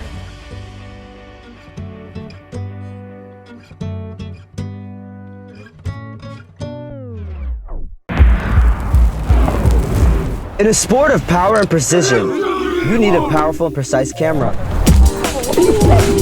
Analyze your game. Build your team. Grow together. Ready? Up.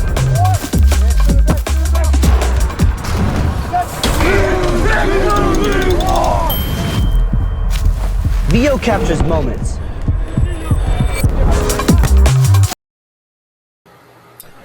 And back we come for the second half, the conclusion of what's been an exciting game between Norwich and Drexel. Norwich will restart us. And the ball does not quite go the requisite distance, and Drexel will go for the restart once again from the center line. And off the line they go with renewed passion. And Drexel again, fighting every inch here. And a nice little recovery there from Nathaniel Moore. Manages to maintain control of the ball. Drexel with fervor here. And they will get this penalty as Norwich are sent back. Quick little kick there. And some strong rucking here from Drexel.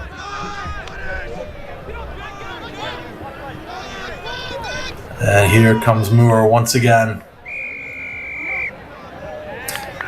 And this time, it's the boys from Norwich that will come out of that interaction with a favourable outcome. Blue on me. Blue offside. And as they decide what they want to do here, they look around, form a strategy, and a quick tap is taken.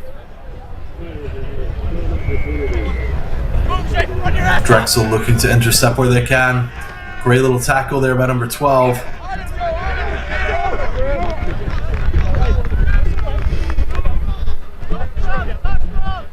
And we will have Drexel taking command here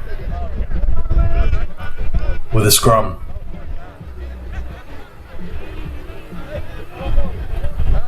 Drexel hungry to see if they can get points on the board. You saw that off the restart, looking for every opportunity they could to get some ground, to get that breakaway. But Norwich always there. And Norwich penalised out of that scrum, and here comes Drexel. Once again, Moore with the ball, turns over to Norwich. And Norwich once again looking to get up the field, and here comes Jake Peterson once again. Tackle made there by number 9, Max McCoy. But it's too late. Boys from Norwich adding another 5 points to their score line there. You can see the try there made by number 4, John Schaffer. Pops it up and down it goes. Clinical play from the team from Norwich there. Goes to show that if you've got the pace to keep up with your breakaway players, additional opportunities lie in store following those tackles. And there's Janda with a conversion, unsuccessful. But Norwich will be happy with the score. 3 minutes and 30 seconds in. Norwich 24, Drexel 0. And time is running out for the boys in blue.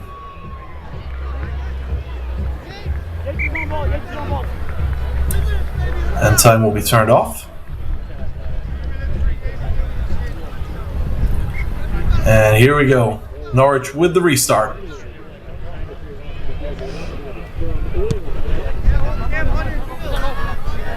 And as Norwich advance up to chase the ball, it lands comfortably in the hands of Drexel. They make the pass and are looking to bring this down to the far side wing. And Norwich unforgiving in their defence.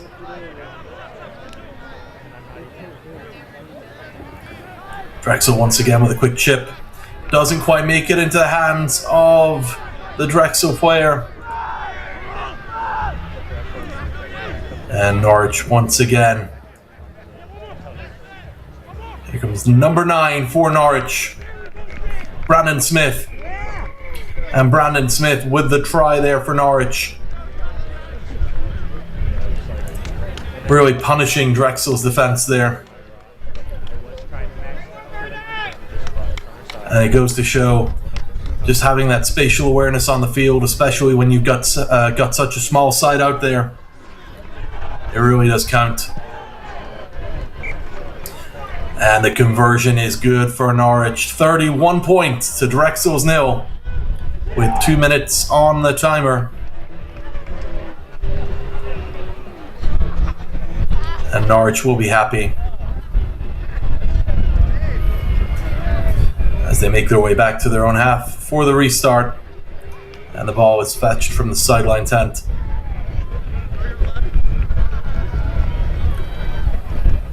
And here comes Janda with the restart. And up race Norwich into the hands of Drexel. And straight between those players. That's a great little run there from number 12, Ryan Cox. And Ryan Cox all the way. Is he going to go all the way? Brandon Smith tries to get in there. He's got players with him. And Norwich will get the penalty there. You can see the disappointment on the boys in blue and yellow's faces. And they will kick that into touch.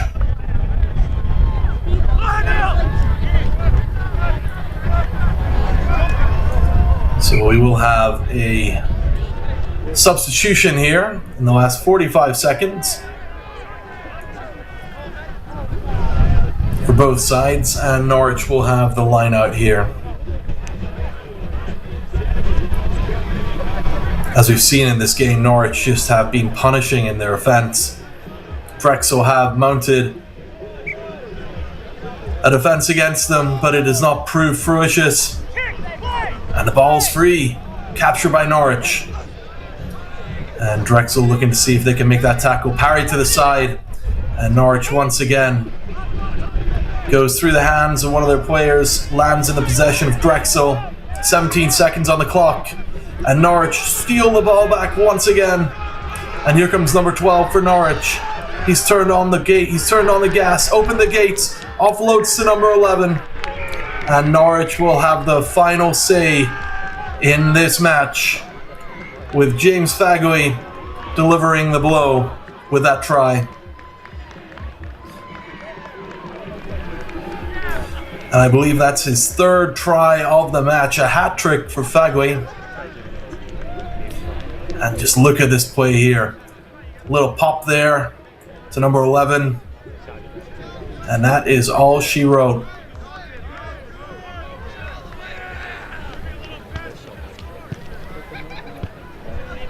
And the kick doesn't go the distance, but it doesn't matter to the boys from Norwich. They've dealt a decisive defeat to the boys from Drexel with an incredible offensive play. Drexel mounted a great defense. You could see them, they made the tackles, but a few technical issues, a few technical errors gave the boys from Norwich the advantage on this. Final score today, Norwich 36, Drexel 0. We'll be right back in just a few moments with more matches, more action, and more tackles. Join us shortly. In a sport of power and precision, you need a powerful and precise camera. Analyze your game. Build your team. Grow together. Ready, up.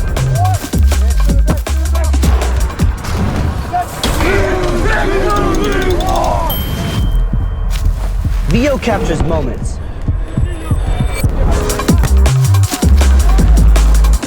A powerful camera for a powerful sport. Rugby! Consistency on 3. 1, 2, 3.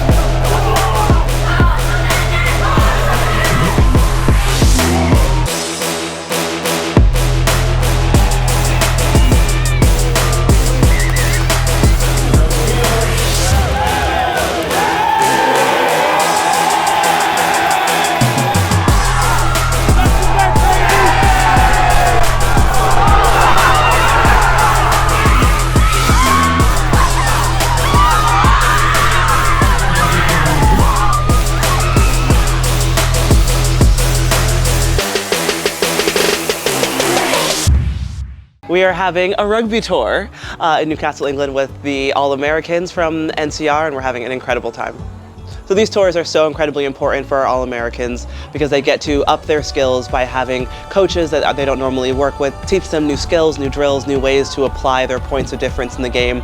They get to experience a new culture out here, new foods. I'm sure most of them haven't had beans on toast ever, and they're definitely experiencing that here, but they're also getting a chance to watch players that they look up to playing in the Women's Rugby World Cup here in England, which is incredibly important for them to see these people, because if you could see it, you can be it, and we are so happy that our athletes can see the Eagles, and I know they also want to be the Eagles, so this is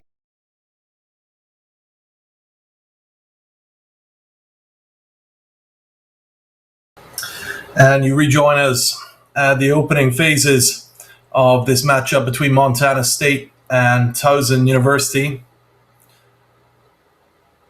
Montana State, I believe, will be on the right of the screen, and Towson on the left. And just a minute into play today, Towson with the ball. And Montana State holding them back from a defense standpoint. And here comes Towson once again, making those crash tackles. And they are certainly working these phases. Towson once again. Here comes number 1 for Towson, Shamara Malak. And he makes that into the try zone, and it's 5 points to the boys from Maryland there. And look at this once more. Just charges through the Montana defense here. Late tackle in the end, rolled over, makes the contact. Great try from Shamar Malak from Baltimore. The conversion taken by Cam King. Can he do it? Yes, he can. And he gets Towson those additional 2 points with 5 minutes and 30 seconds on the clock.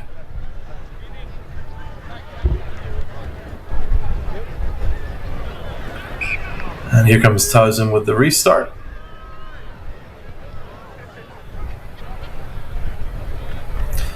Looks like the referee is just adjusting something.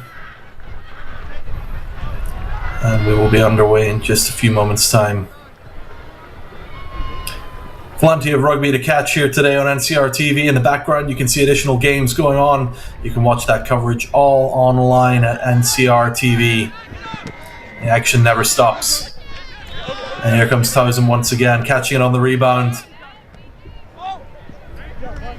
And they are going to be looking for that opportunity to deal another punishing try against Montana State. And Montana taking possession there on the bounce. And here come the men from Montana State. Towson there with the tackles on the defense. And it works in their favor. They will take that. And back 10. Go Montana.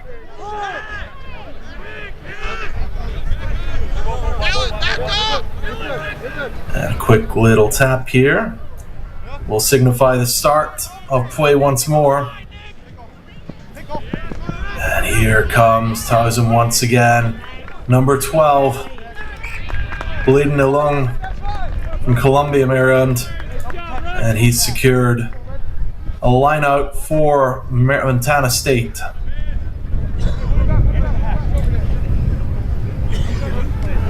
They'll be keen to defend this fervishly,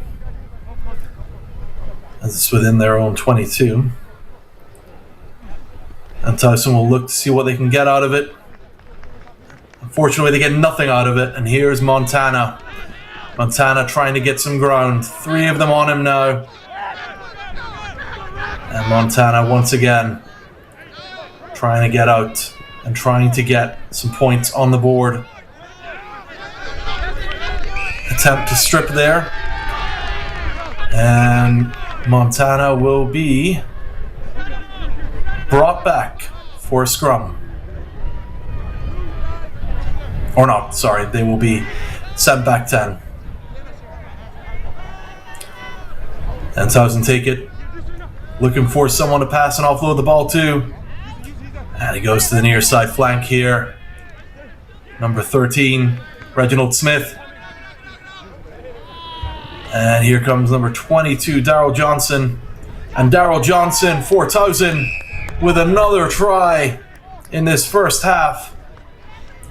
Towson have been formidable.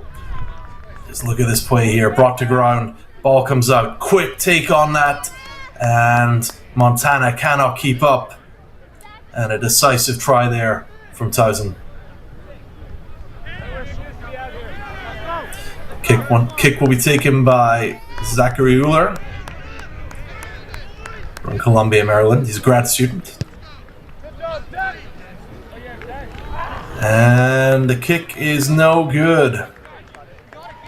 And with that, with 2 minutes remaining in this half, Montana State stand at 0, and Towson with an early lead on 12.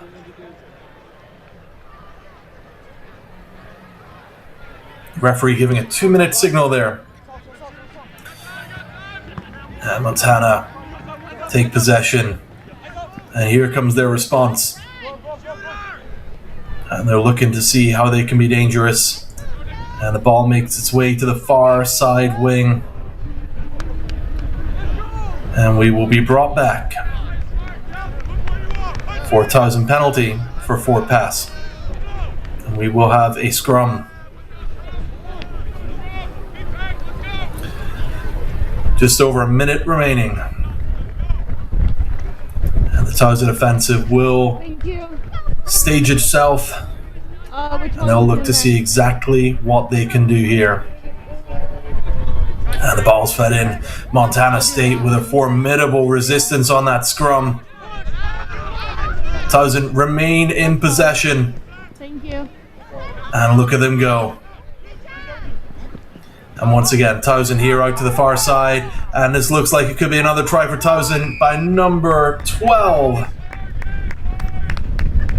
Bleeding along on the wing.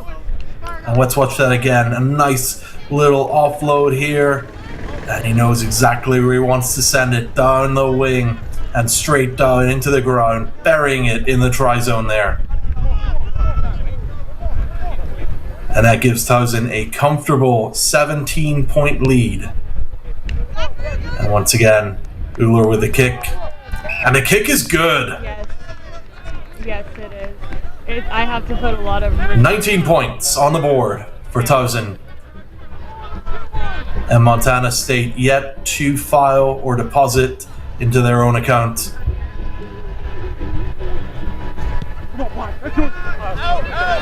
And as the clock goes red, ball lands into touch. And that will be the conclusion of this first half. A well-fought battle between Montana State University and Towson. It's all to play for in the second half.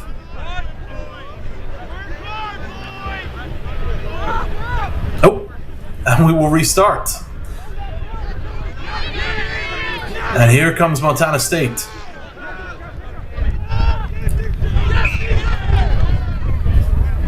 Montana State once again trying to get started, but the referee has other ideas as we actually enter the halftime period there. Apologies for that. And they will both go to their respective sidelines for a huddle. A fast-paced, well-fought match between these two sides, but at the halftime mark, Montana State University 0 and Towson 19. We'll be right back in just a few seconds. Stick with us here on NCR TV. We are having a rugby tour in Newcastle, England with the All-Americans from NCR, and we're having an incredible time. So these tours are so incredibly important for our All-Americans because they get to up their skills by having coaches that they don't normally work with, teach them new skills, new drills, new ways to apply their points of difference in the game. They get to experience a new culture out here, new foods. I'm sure most of them haven't had beans on toast ever, and they're definitely experiencing that here, but they're also getting a chance to watch players that they look up to playing in the Women's Rugby World Cup here in England, which is incredibly important for them to see these people, because if you could see it, you can be it, and we are so happy that our athletes can see the Eagles, and I know they also want to be the Eagles, so this is a massive opportunity for them. We usually do a shorter sevens trip in the spring, but nothing abroad that I've been a part of. So this is a much bigger step up for everyone. You learn a lot, the players learn a lot, they learn about themselves probably more so than anything else, but it's a great way to get the guys coming together, you know. We had a mix of A-side, B-side, forwards, back. And we're back again here on Field 9 at the Collegiate Rugby Championships National Sevens. Towson took an early lead in the first half. Montana State yet to open their account, but with the commencement of this half, we'll see exactly what their intentions are. And they're fast off the line to chase that kick. Towson grabbing it with both hands as it enters their half. And Towson looking to see what ground they can gain on this restart. And the ball works its way to the near side wing. And Towson just refusing to go to ground.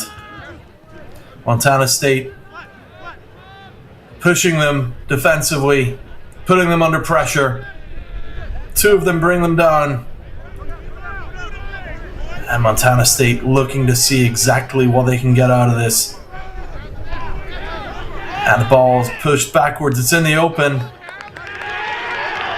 And Montana will get possession here. Some great offensive work there from Montana. And they will restart here with a scrum. Towson here obviously want to make sure they can do everything in their power to push Montana backwards.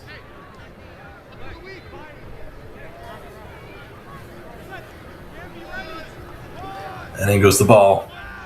And it's quickly taken from between the heels. And here come Montana State. And Towson will prevail as we have a ball knocked forwards.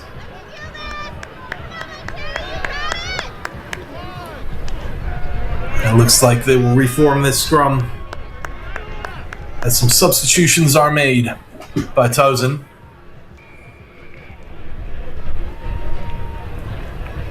And Montana making good ground in these series of scrums. And they will be hungry to see exactly what they can do to defend this. Towson with the ball here as it's fed in. And Towson take it. And a great tackle there. Tackle attempt made.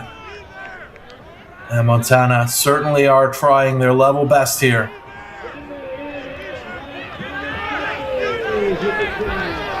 And Towson trying to get it out of the defensive pack, to find a breakaway, to find some place they can put the ball. And once again, Montana State responding fervently on the defense. Towson once again onto the line, a long throw to the far side wing. Montana trying their best to make the tackle. He refuses to go down. 3 tackles, and on the 4th he hits the deck. And here comes Towson once again. They're looking to see what exploit they can make here. And here comes the support. And the ball makes its way into blue and white hands. And here come Montana State University. And we will take a brief reset here in favor of Towson. And we have another scrum. Ball was knocked forward. And Montana doing well to keep Towson in their own half here. Good quality defending. They're pushing them, they're applying pressure, and you can see Towson are feeling uncomfortable with it. But another opportunity here for Towson as they feed into the scrum, as the scrum's formed, to get it out to the wings. And that's exactly what they look to try and do. Pass unfortunately fumbled, a good recovery from Towson. But here, Montana right up against their try line. And they're going to want to make a tackle. Towson dispersing their players across the field. A good spread to try and give coverage. It works. And the ball pinched there by Towson once more. Offloaded on the tackle. And Montana State grinding them backwards towards their own try line. The ball's in the open. It's taken back by Towson. And they will recycle that in the try zone. Nail-biting stuff from both sides here. And we will have a Montana State penalty here in very shaky waters for Towson with 2 minutes on the clock. Can Montana add to their score? I'm sure they're certainly hoping they can.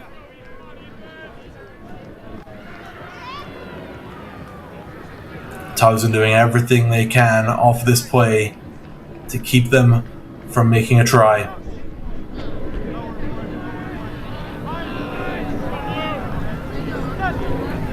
And as the ball gets fed in, bounces off the outside foot of the prop, but it doesn't matter. Montana are making the ground and they dive over the line, and it is a try for Montana. You can see they're absolutely elated with it. And there's the try scorer there. We'll watch that back one more time. Absolutely stellar play here from Montana. And the conversion is good, giving them 7 points against Towson's 19 with under a minute remaining. Phenomenal play, just goes to show going through those phases, taking the penalties and using them to your advantage can pay off. As the kick lands with Towson, here comes Montana State. Determined not to give them an inch or another point on that scoreboard. 25 seconds. And Towson go down the line. And Towson again. Strong in the counter ruck. And it's paid off for them. And Towson will be sent... Montana will be sent back 10. And we are seconds away from the conclusion of the match. And there it is. Final score on this hard-fought battle between these two sides. Montana State getting 7 points on the board in the second half with that well-thought-for try, but Towson emerging out on top with 19 points. We'll be back in just a few moments' time for additional coverage of today's matches on NCR TV. It's where the action's at. Don't miss a beat. We usually do a shorter sevens trip in the spring, but nothing abroad that I've been a part of. So this is a much bigger step up for everyone. You learn a lot. The players learn a lot. They learn about themselves probably more so than anything else. But it's a great way to get the guys coming together. You know, we had a mix of A side, B side, forwards, backs, experienced, unexperienced, and they're all a lot closer now than they were before. From the game, from the experience, from seeing a new country all together. It was great. It's great to see them all come together.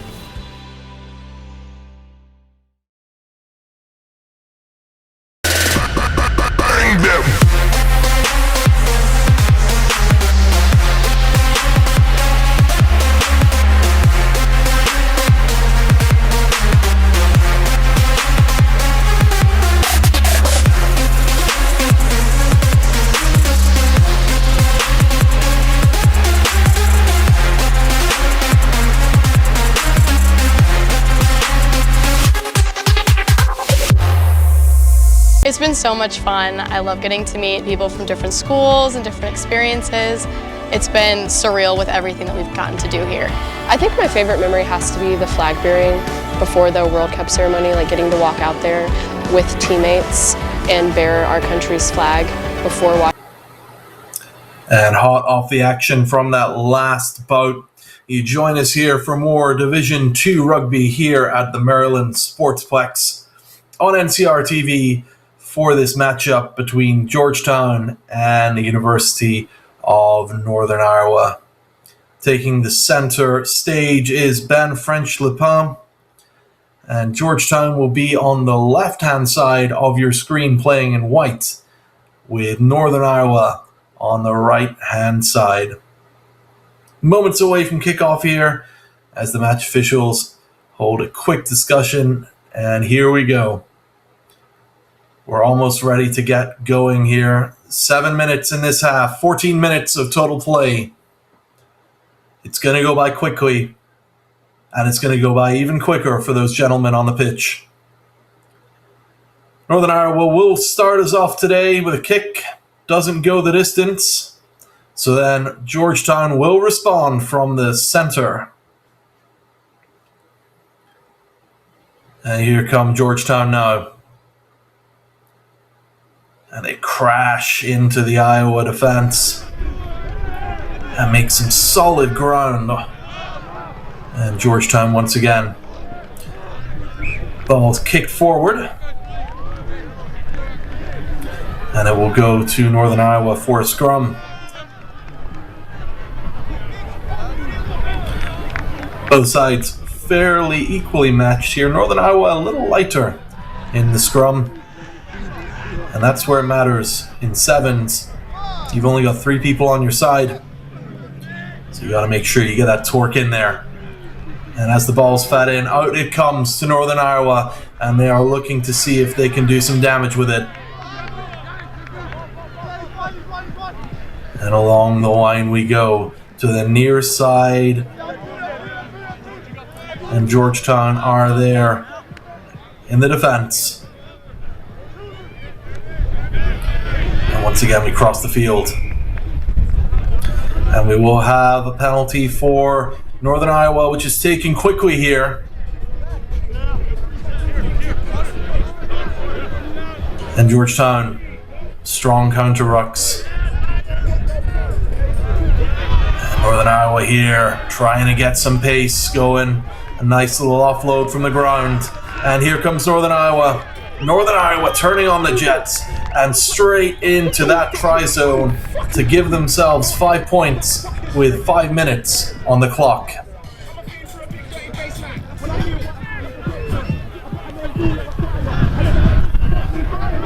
And there we go, straight away out of the gates. Georgetown trying everything to keep up with him, but to no avail.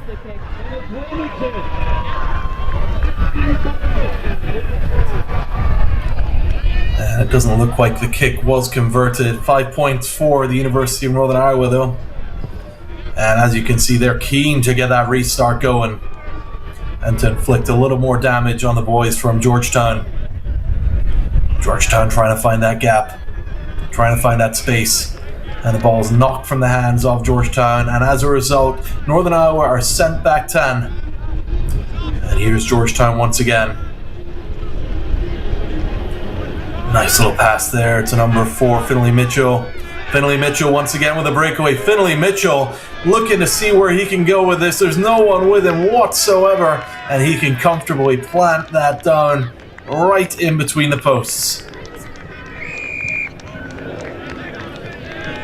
And let's watch that again. That was an absolutely phenomenal play here from Georgetown. You can see the breakaway. Northern Iowa try to get a hand on that shirt, but it doesn't work, and he is off to the races to open up the scoring for Georgetown.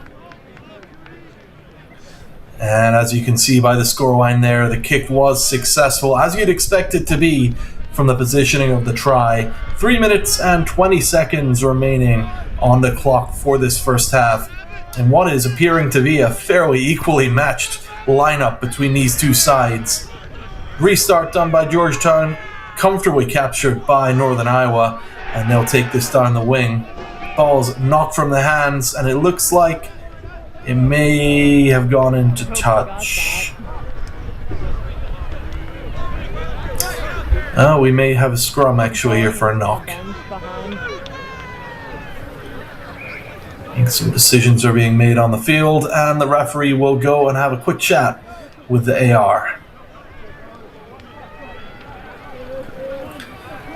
And the decision goes in favor of Georgetown, and we will have a scrum. And there's a good crowd watching this Division II match here at the Maryland Soccerplex. It's a great facility for rugby, and by the looks of it, everyone's enjoying their time, including Georgetown out of the scrum, out of the back feet. Once again, Finley Mitchell offloads, and number 7 here, Will Miller, gets the try for Georgetown and gives them an additional 5 points. And out of there, you see the play made there by Finley Mitchell. Off to Will Miller, who turns on the accelerator, pumps the gas, and slams that ball down into the try zone. And the kick is good. 14 points to Georgetown. Northern Iowa, 5 points. 2 minutes and 45 seconds remaining in this half. And it's anyone's game at this point. We all know how quickly these matches can change ends and how scores can change, and we still have a full half to go. Caught in the air by Northern Iowa, and Georgetown are there. They dash up to meet the Northern Iowa offensive, and a nice little offload there from Northern Iowa And look at them go. Northern Iowa here once again. And they've got the breakaway. And here we go with the touchdown. The try, number 15, Trenton Neve from Iowa. And you can see here, just look at the legs pumping. Number 11, Matthew Manchiani, trying to get there. But to no fruition, and the conversion is good. Lowering the gap to 2 points between these two sides. It really is anyone's game at this point. And here's Northern Iowa with the restart. And Georgetown tried to take possession, but it's chased down by Northern Iowa. And here we go. The boys from Iowa seeing exactly what they can do here before this half ends. Ball turns over to Ball turns over to Georgetown, I was gonna say, and Northern Iowa is sent back. A nice little free kick there, and Georgetown will go. And here once again, Finley Mitchell showing exactly what he can do and what he's best at, and that will be a try for Georgetown. Gorgeous little breakaway there. And as you can see, Northern Iowa try their hardest to keep up with them. Just look at that defense. But much to his chagrin, Mitchell makes it away and capitalizes on that breakaway. And here comes the conversion. Taken by Connor Sapel. And unfortunately, that is left of arc. And with that, we will go into our halftime break. End-to-end rugby from both these sides, both playing aggressively and trying to secure that lead. As it stands, Georgetown have it as we go into the second half, with the score being Georgetown 19 and Northern Iowa 12. We will be back with our coverage in just a few seconds as we start the second half. Don't go anywhere, and we'll see you in a few. It's been so much fun. I love getting to meet people from different schools and different experiences. It's been surreal with everything that we've gotten to do here. I think my favorite memory has to be the flag bearing before the World Cup ceremony, like getting to walk out there with teammates and bear our country's flag before watching our country play in the World Cup was an insane moment for me personally. One of my favorite memories is probably the bus ride back after we won our first game. It was kind of quick right after we got here, but we bonded really quick with everyone, and it was a lot of fun, and we celebrated and had a great ride back. We wanted as a team to get experience. It was something that we sat together last semester in the fall, and we decided, it would be beneficial getting to see different parts of the culture that everybody has here, and how welcoming everybody was has been a real highlight for me too. We got a lot of guys that come to Northeastern all around the country and have different levels of playing, and they become lifelong friends by the time they leave Northeastern, and these trips are kind of where those. And a very quick halftime there between these two sides, and Georgetown out of the gates looking to see what they can do to further their lead against Northern Iowa. Northern Iowa with the ball out of the restart, and they'll work their way down to the far side of the pitch. And here we go from Northern Iowa. Look at them go. Georgetown there with the defense, but the offload was there. Ball's in the open, it bounces, it's caught. Georgetown trying their best to mount a defense here, but Northern Iowa resolute in their offensive, looking to get an additional 5 points, and here we go. The 5 points are theirs. Phenomenal play from the boys from Northern Iowa. What a great little breakaway. Georgetown trying their best from a defense standpoint. Lots of tackles, but Northern Iowa managed to dodge their way out of those. And we will have a conversion coming up shortly.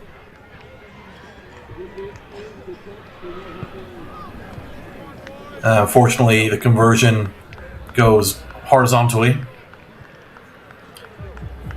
But closing the gap to 2 points as we enter the final 6 minutes of this second half. Pressure will be on both sides. It is anyone's game at this point.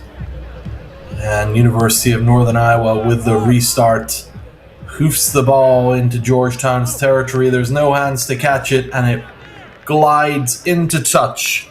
And we will have a line out for Georgetown. And those lineouts start to form. And Georgetown will want to win this and get it out to the sides to see exactly where it can go. They do win it.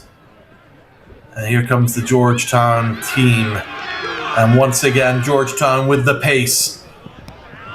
A nice little pass out to the wing. That was exemplary to number 12 from Georgetown, Will Pizzoe. And here's number 11, Mankini. The number 2, Egan. Ball's knocked out, knocked forward. Forward pass. And Northern Iowa will take the scrum here. Great gain in grounds, though, from the boys from Georgetown. And that'll give Northern Iowa something to think about.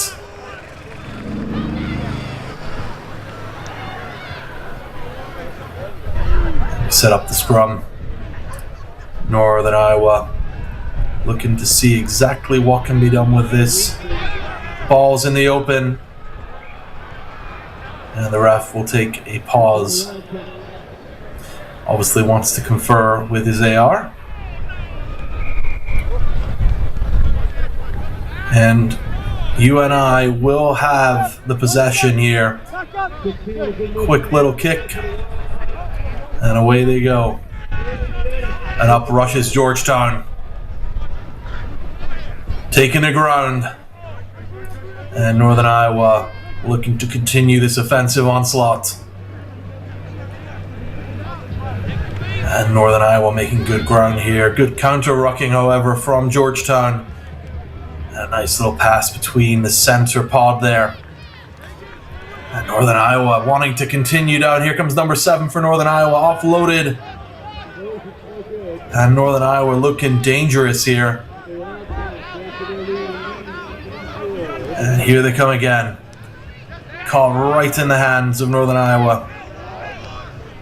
And they work the line down. Here comes Northern Iowa, looks like number 8. Just shy of the try line. And the possession goes to Georgetown. And you can hear the cheers in the background. They're very happy with that. And time goes off. You're doing 2 games and I switch Let me ask. And we're just trying to see exactly what is going on here.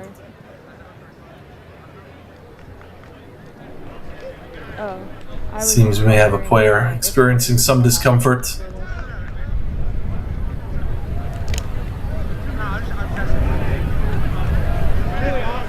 And Georgetown will have this scrum right on their own try line. And with the time going back on and 2 minutes remaining in this half, this could be a deciding part of this game. Here comes Georgetown. Northern Iowa with the tackles. Once again, Georgetown prevails. Iowa are sent packing 10. Failed to get back in time. And being punished accordingly by the referee. Georgetown looking for that pass, looking for the space, looking for that opportunity. Northern Iowa unwilling to budge, and once again penalized. And here comes Georgetown again. 1 minute 25 seconds on the clock. And Georgetown just trying to get some distance. And the ball passed backwards off the ground, and here comes Georgetown once again. Here comes Georgetown once again. Number 10 from Georgetown, Connor Sipel. He's got number 9, Will Hartford, with him, but he doesn't need him. And down it goes. Georgetown with 5 points, 53 seconds left on the clock. And that should buy them a little bit of breathing space. Yeah, just look at the pace coming out of this. And it's great to see another player there to support. But he doesn't need it. And here we go with the conversion. Flags in the background fluttering. Wind has died down a tiny little bit. But regardless, the ball does not quite make it. 22 seconds remaining. And we move to the restart. And it looks like Connor Sipel will make his way to the sidelines for a substitution restart here by Will Hartford from Georgetown. And the clock goes to 0. And it goes straight into the arms of Northern Iowa. And we will have a penalty against Georgetown here. Northern Iowa straight out of the gates, looking to see what opportunity they can find. Georgetown looking to shut everything down. Once again, Georgetown penalized. And here comes Northern Iowa. Nice little switch there, and here comes Northern Iowa once again. He's got players with him, and they ruck over. Northern Iowa looking dangerous here. Nice little pop pass on a switch there. And Northern Iowa looking to see if they can get an additional 5 points and a conversion here to bring them level. And Northern Iowa once again. And Georgetown trying their hardest, grasping heels, grasping legs. But the offensive machine of Northern Iowa continues to roll forwards and plants it down for 5 points in the center of the posts there. And this will be a decisive conversion. These 2 points will trigger extra time. And it looks like we will be going there. Extra time in just a few seconds. 5 minutes of play. The first team to score will win with no further play required. We'll be back in just 2 seconds. This is overtime. And we will be just back in a few seconds for extra time. Stick with us and we'll be back in just a moment. We wanted as a team to get experience. It was something that we sat together last semester in the fall, and we decided, it would be beneficial getting to see different parts of the culture that everybody has here, and how welcoming everybody was has been a real highlight for me too. We got a lot of guys that come to Northeastern all around the country and have different levels of playing, and they become lifelong friends by the time they leave Northeastern, and these trips are kind of where those memories are built. It's an absolutely great experience. I would highly recommend. A lot of planning involved, but if you get it done, it could be some of the best moments of your life.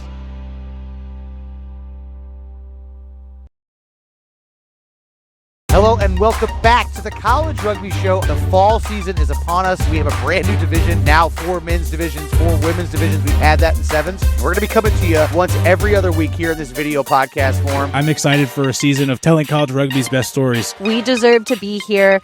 We're going to keep, representing. That was, to me, the biggest testament for the future of the game.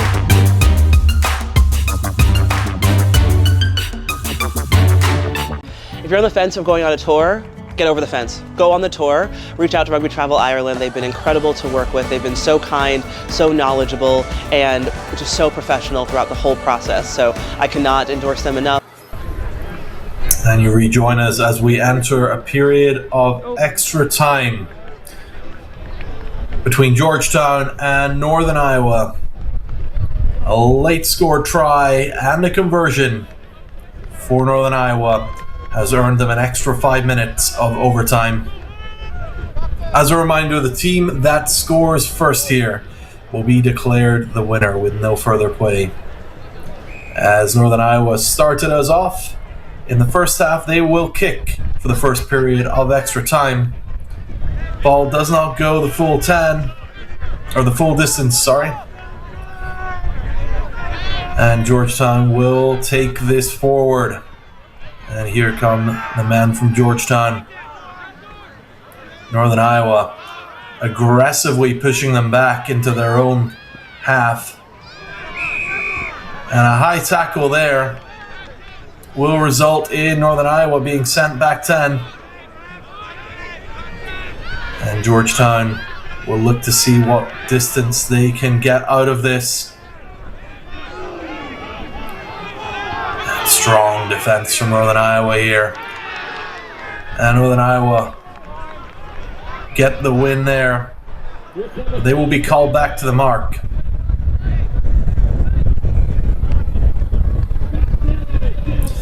And that will trigger a scrum for Northern Iowa. And as both sides tired after 14 minutes of end-to-end hard-fought rugby make their way for the scrummage.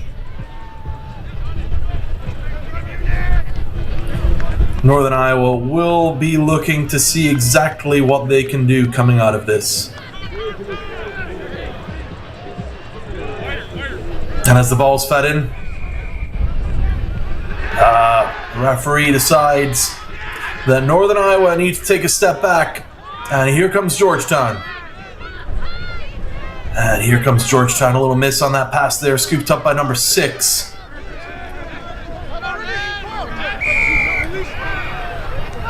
And once again, punishingly, Northern Iowa are sent backwards by the referee. And Georgetown will use that to their advantage. That guy cannot. And Georgetown here looking to see exactly what they can do with this ball. Tension is high. And once again, Northern Iowa penalized. Sorry, Georgetown penalized, and Northern Iowa will take the ball from here. And here comes Northern Iowa, refusing to stay on the ground. Sneaky little offload there to number 15. And Northern Iowa making some ground here. And this could prove to be all she wrote for this game. As the tries given, Northern Iowa take the lead and the game in extra time. You can see the joy and excitement on all of their faces. Georgetown stung from defeat, but well fought. And you can see this breakaway here from Iowa. Wow.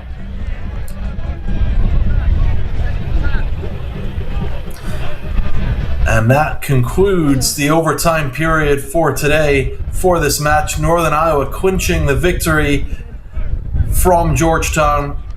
We're going to be taking a break from our coverage here at the Maryland Sports Complex. We'd love to thank you for joining us here on NCR TV. We've had a great game between Georgetown and the University of Northern Iowa, as well as multiple great games in the morning.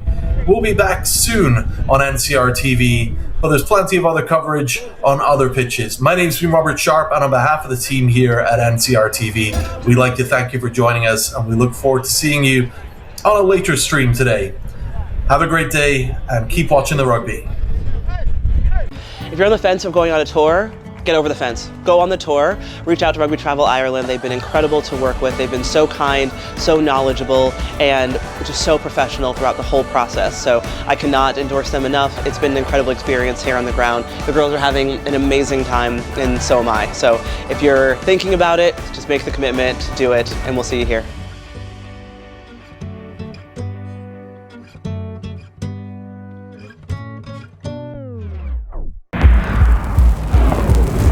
In a sport of power and precision, you need a powerful and precise camera. Analyze your game. Build your team. Grow together. Ready? Up.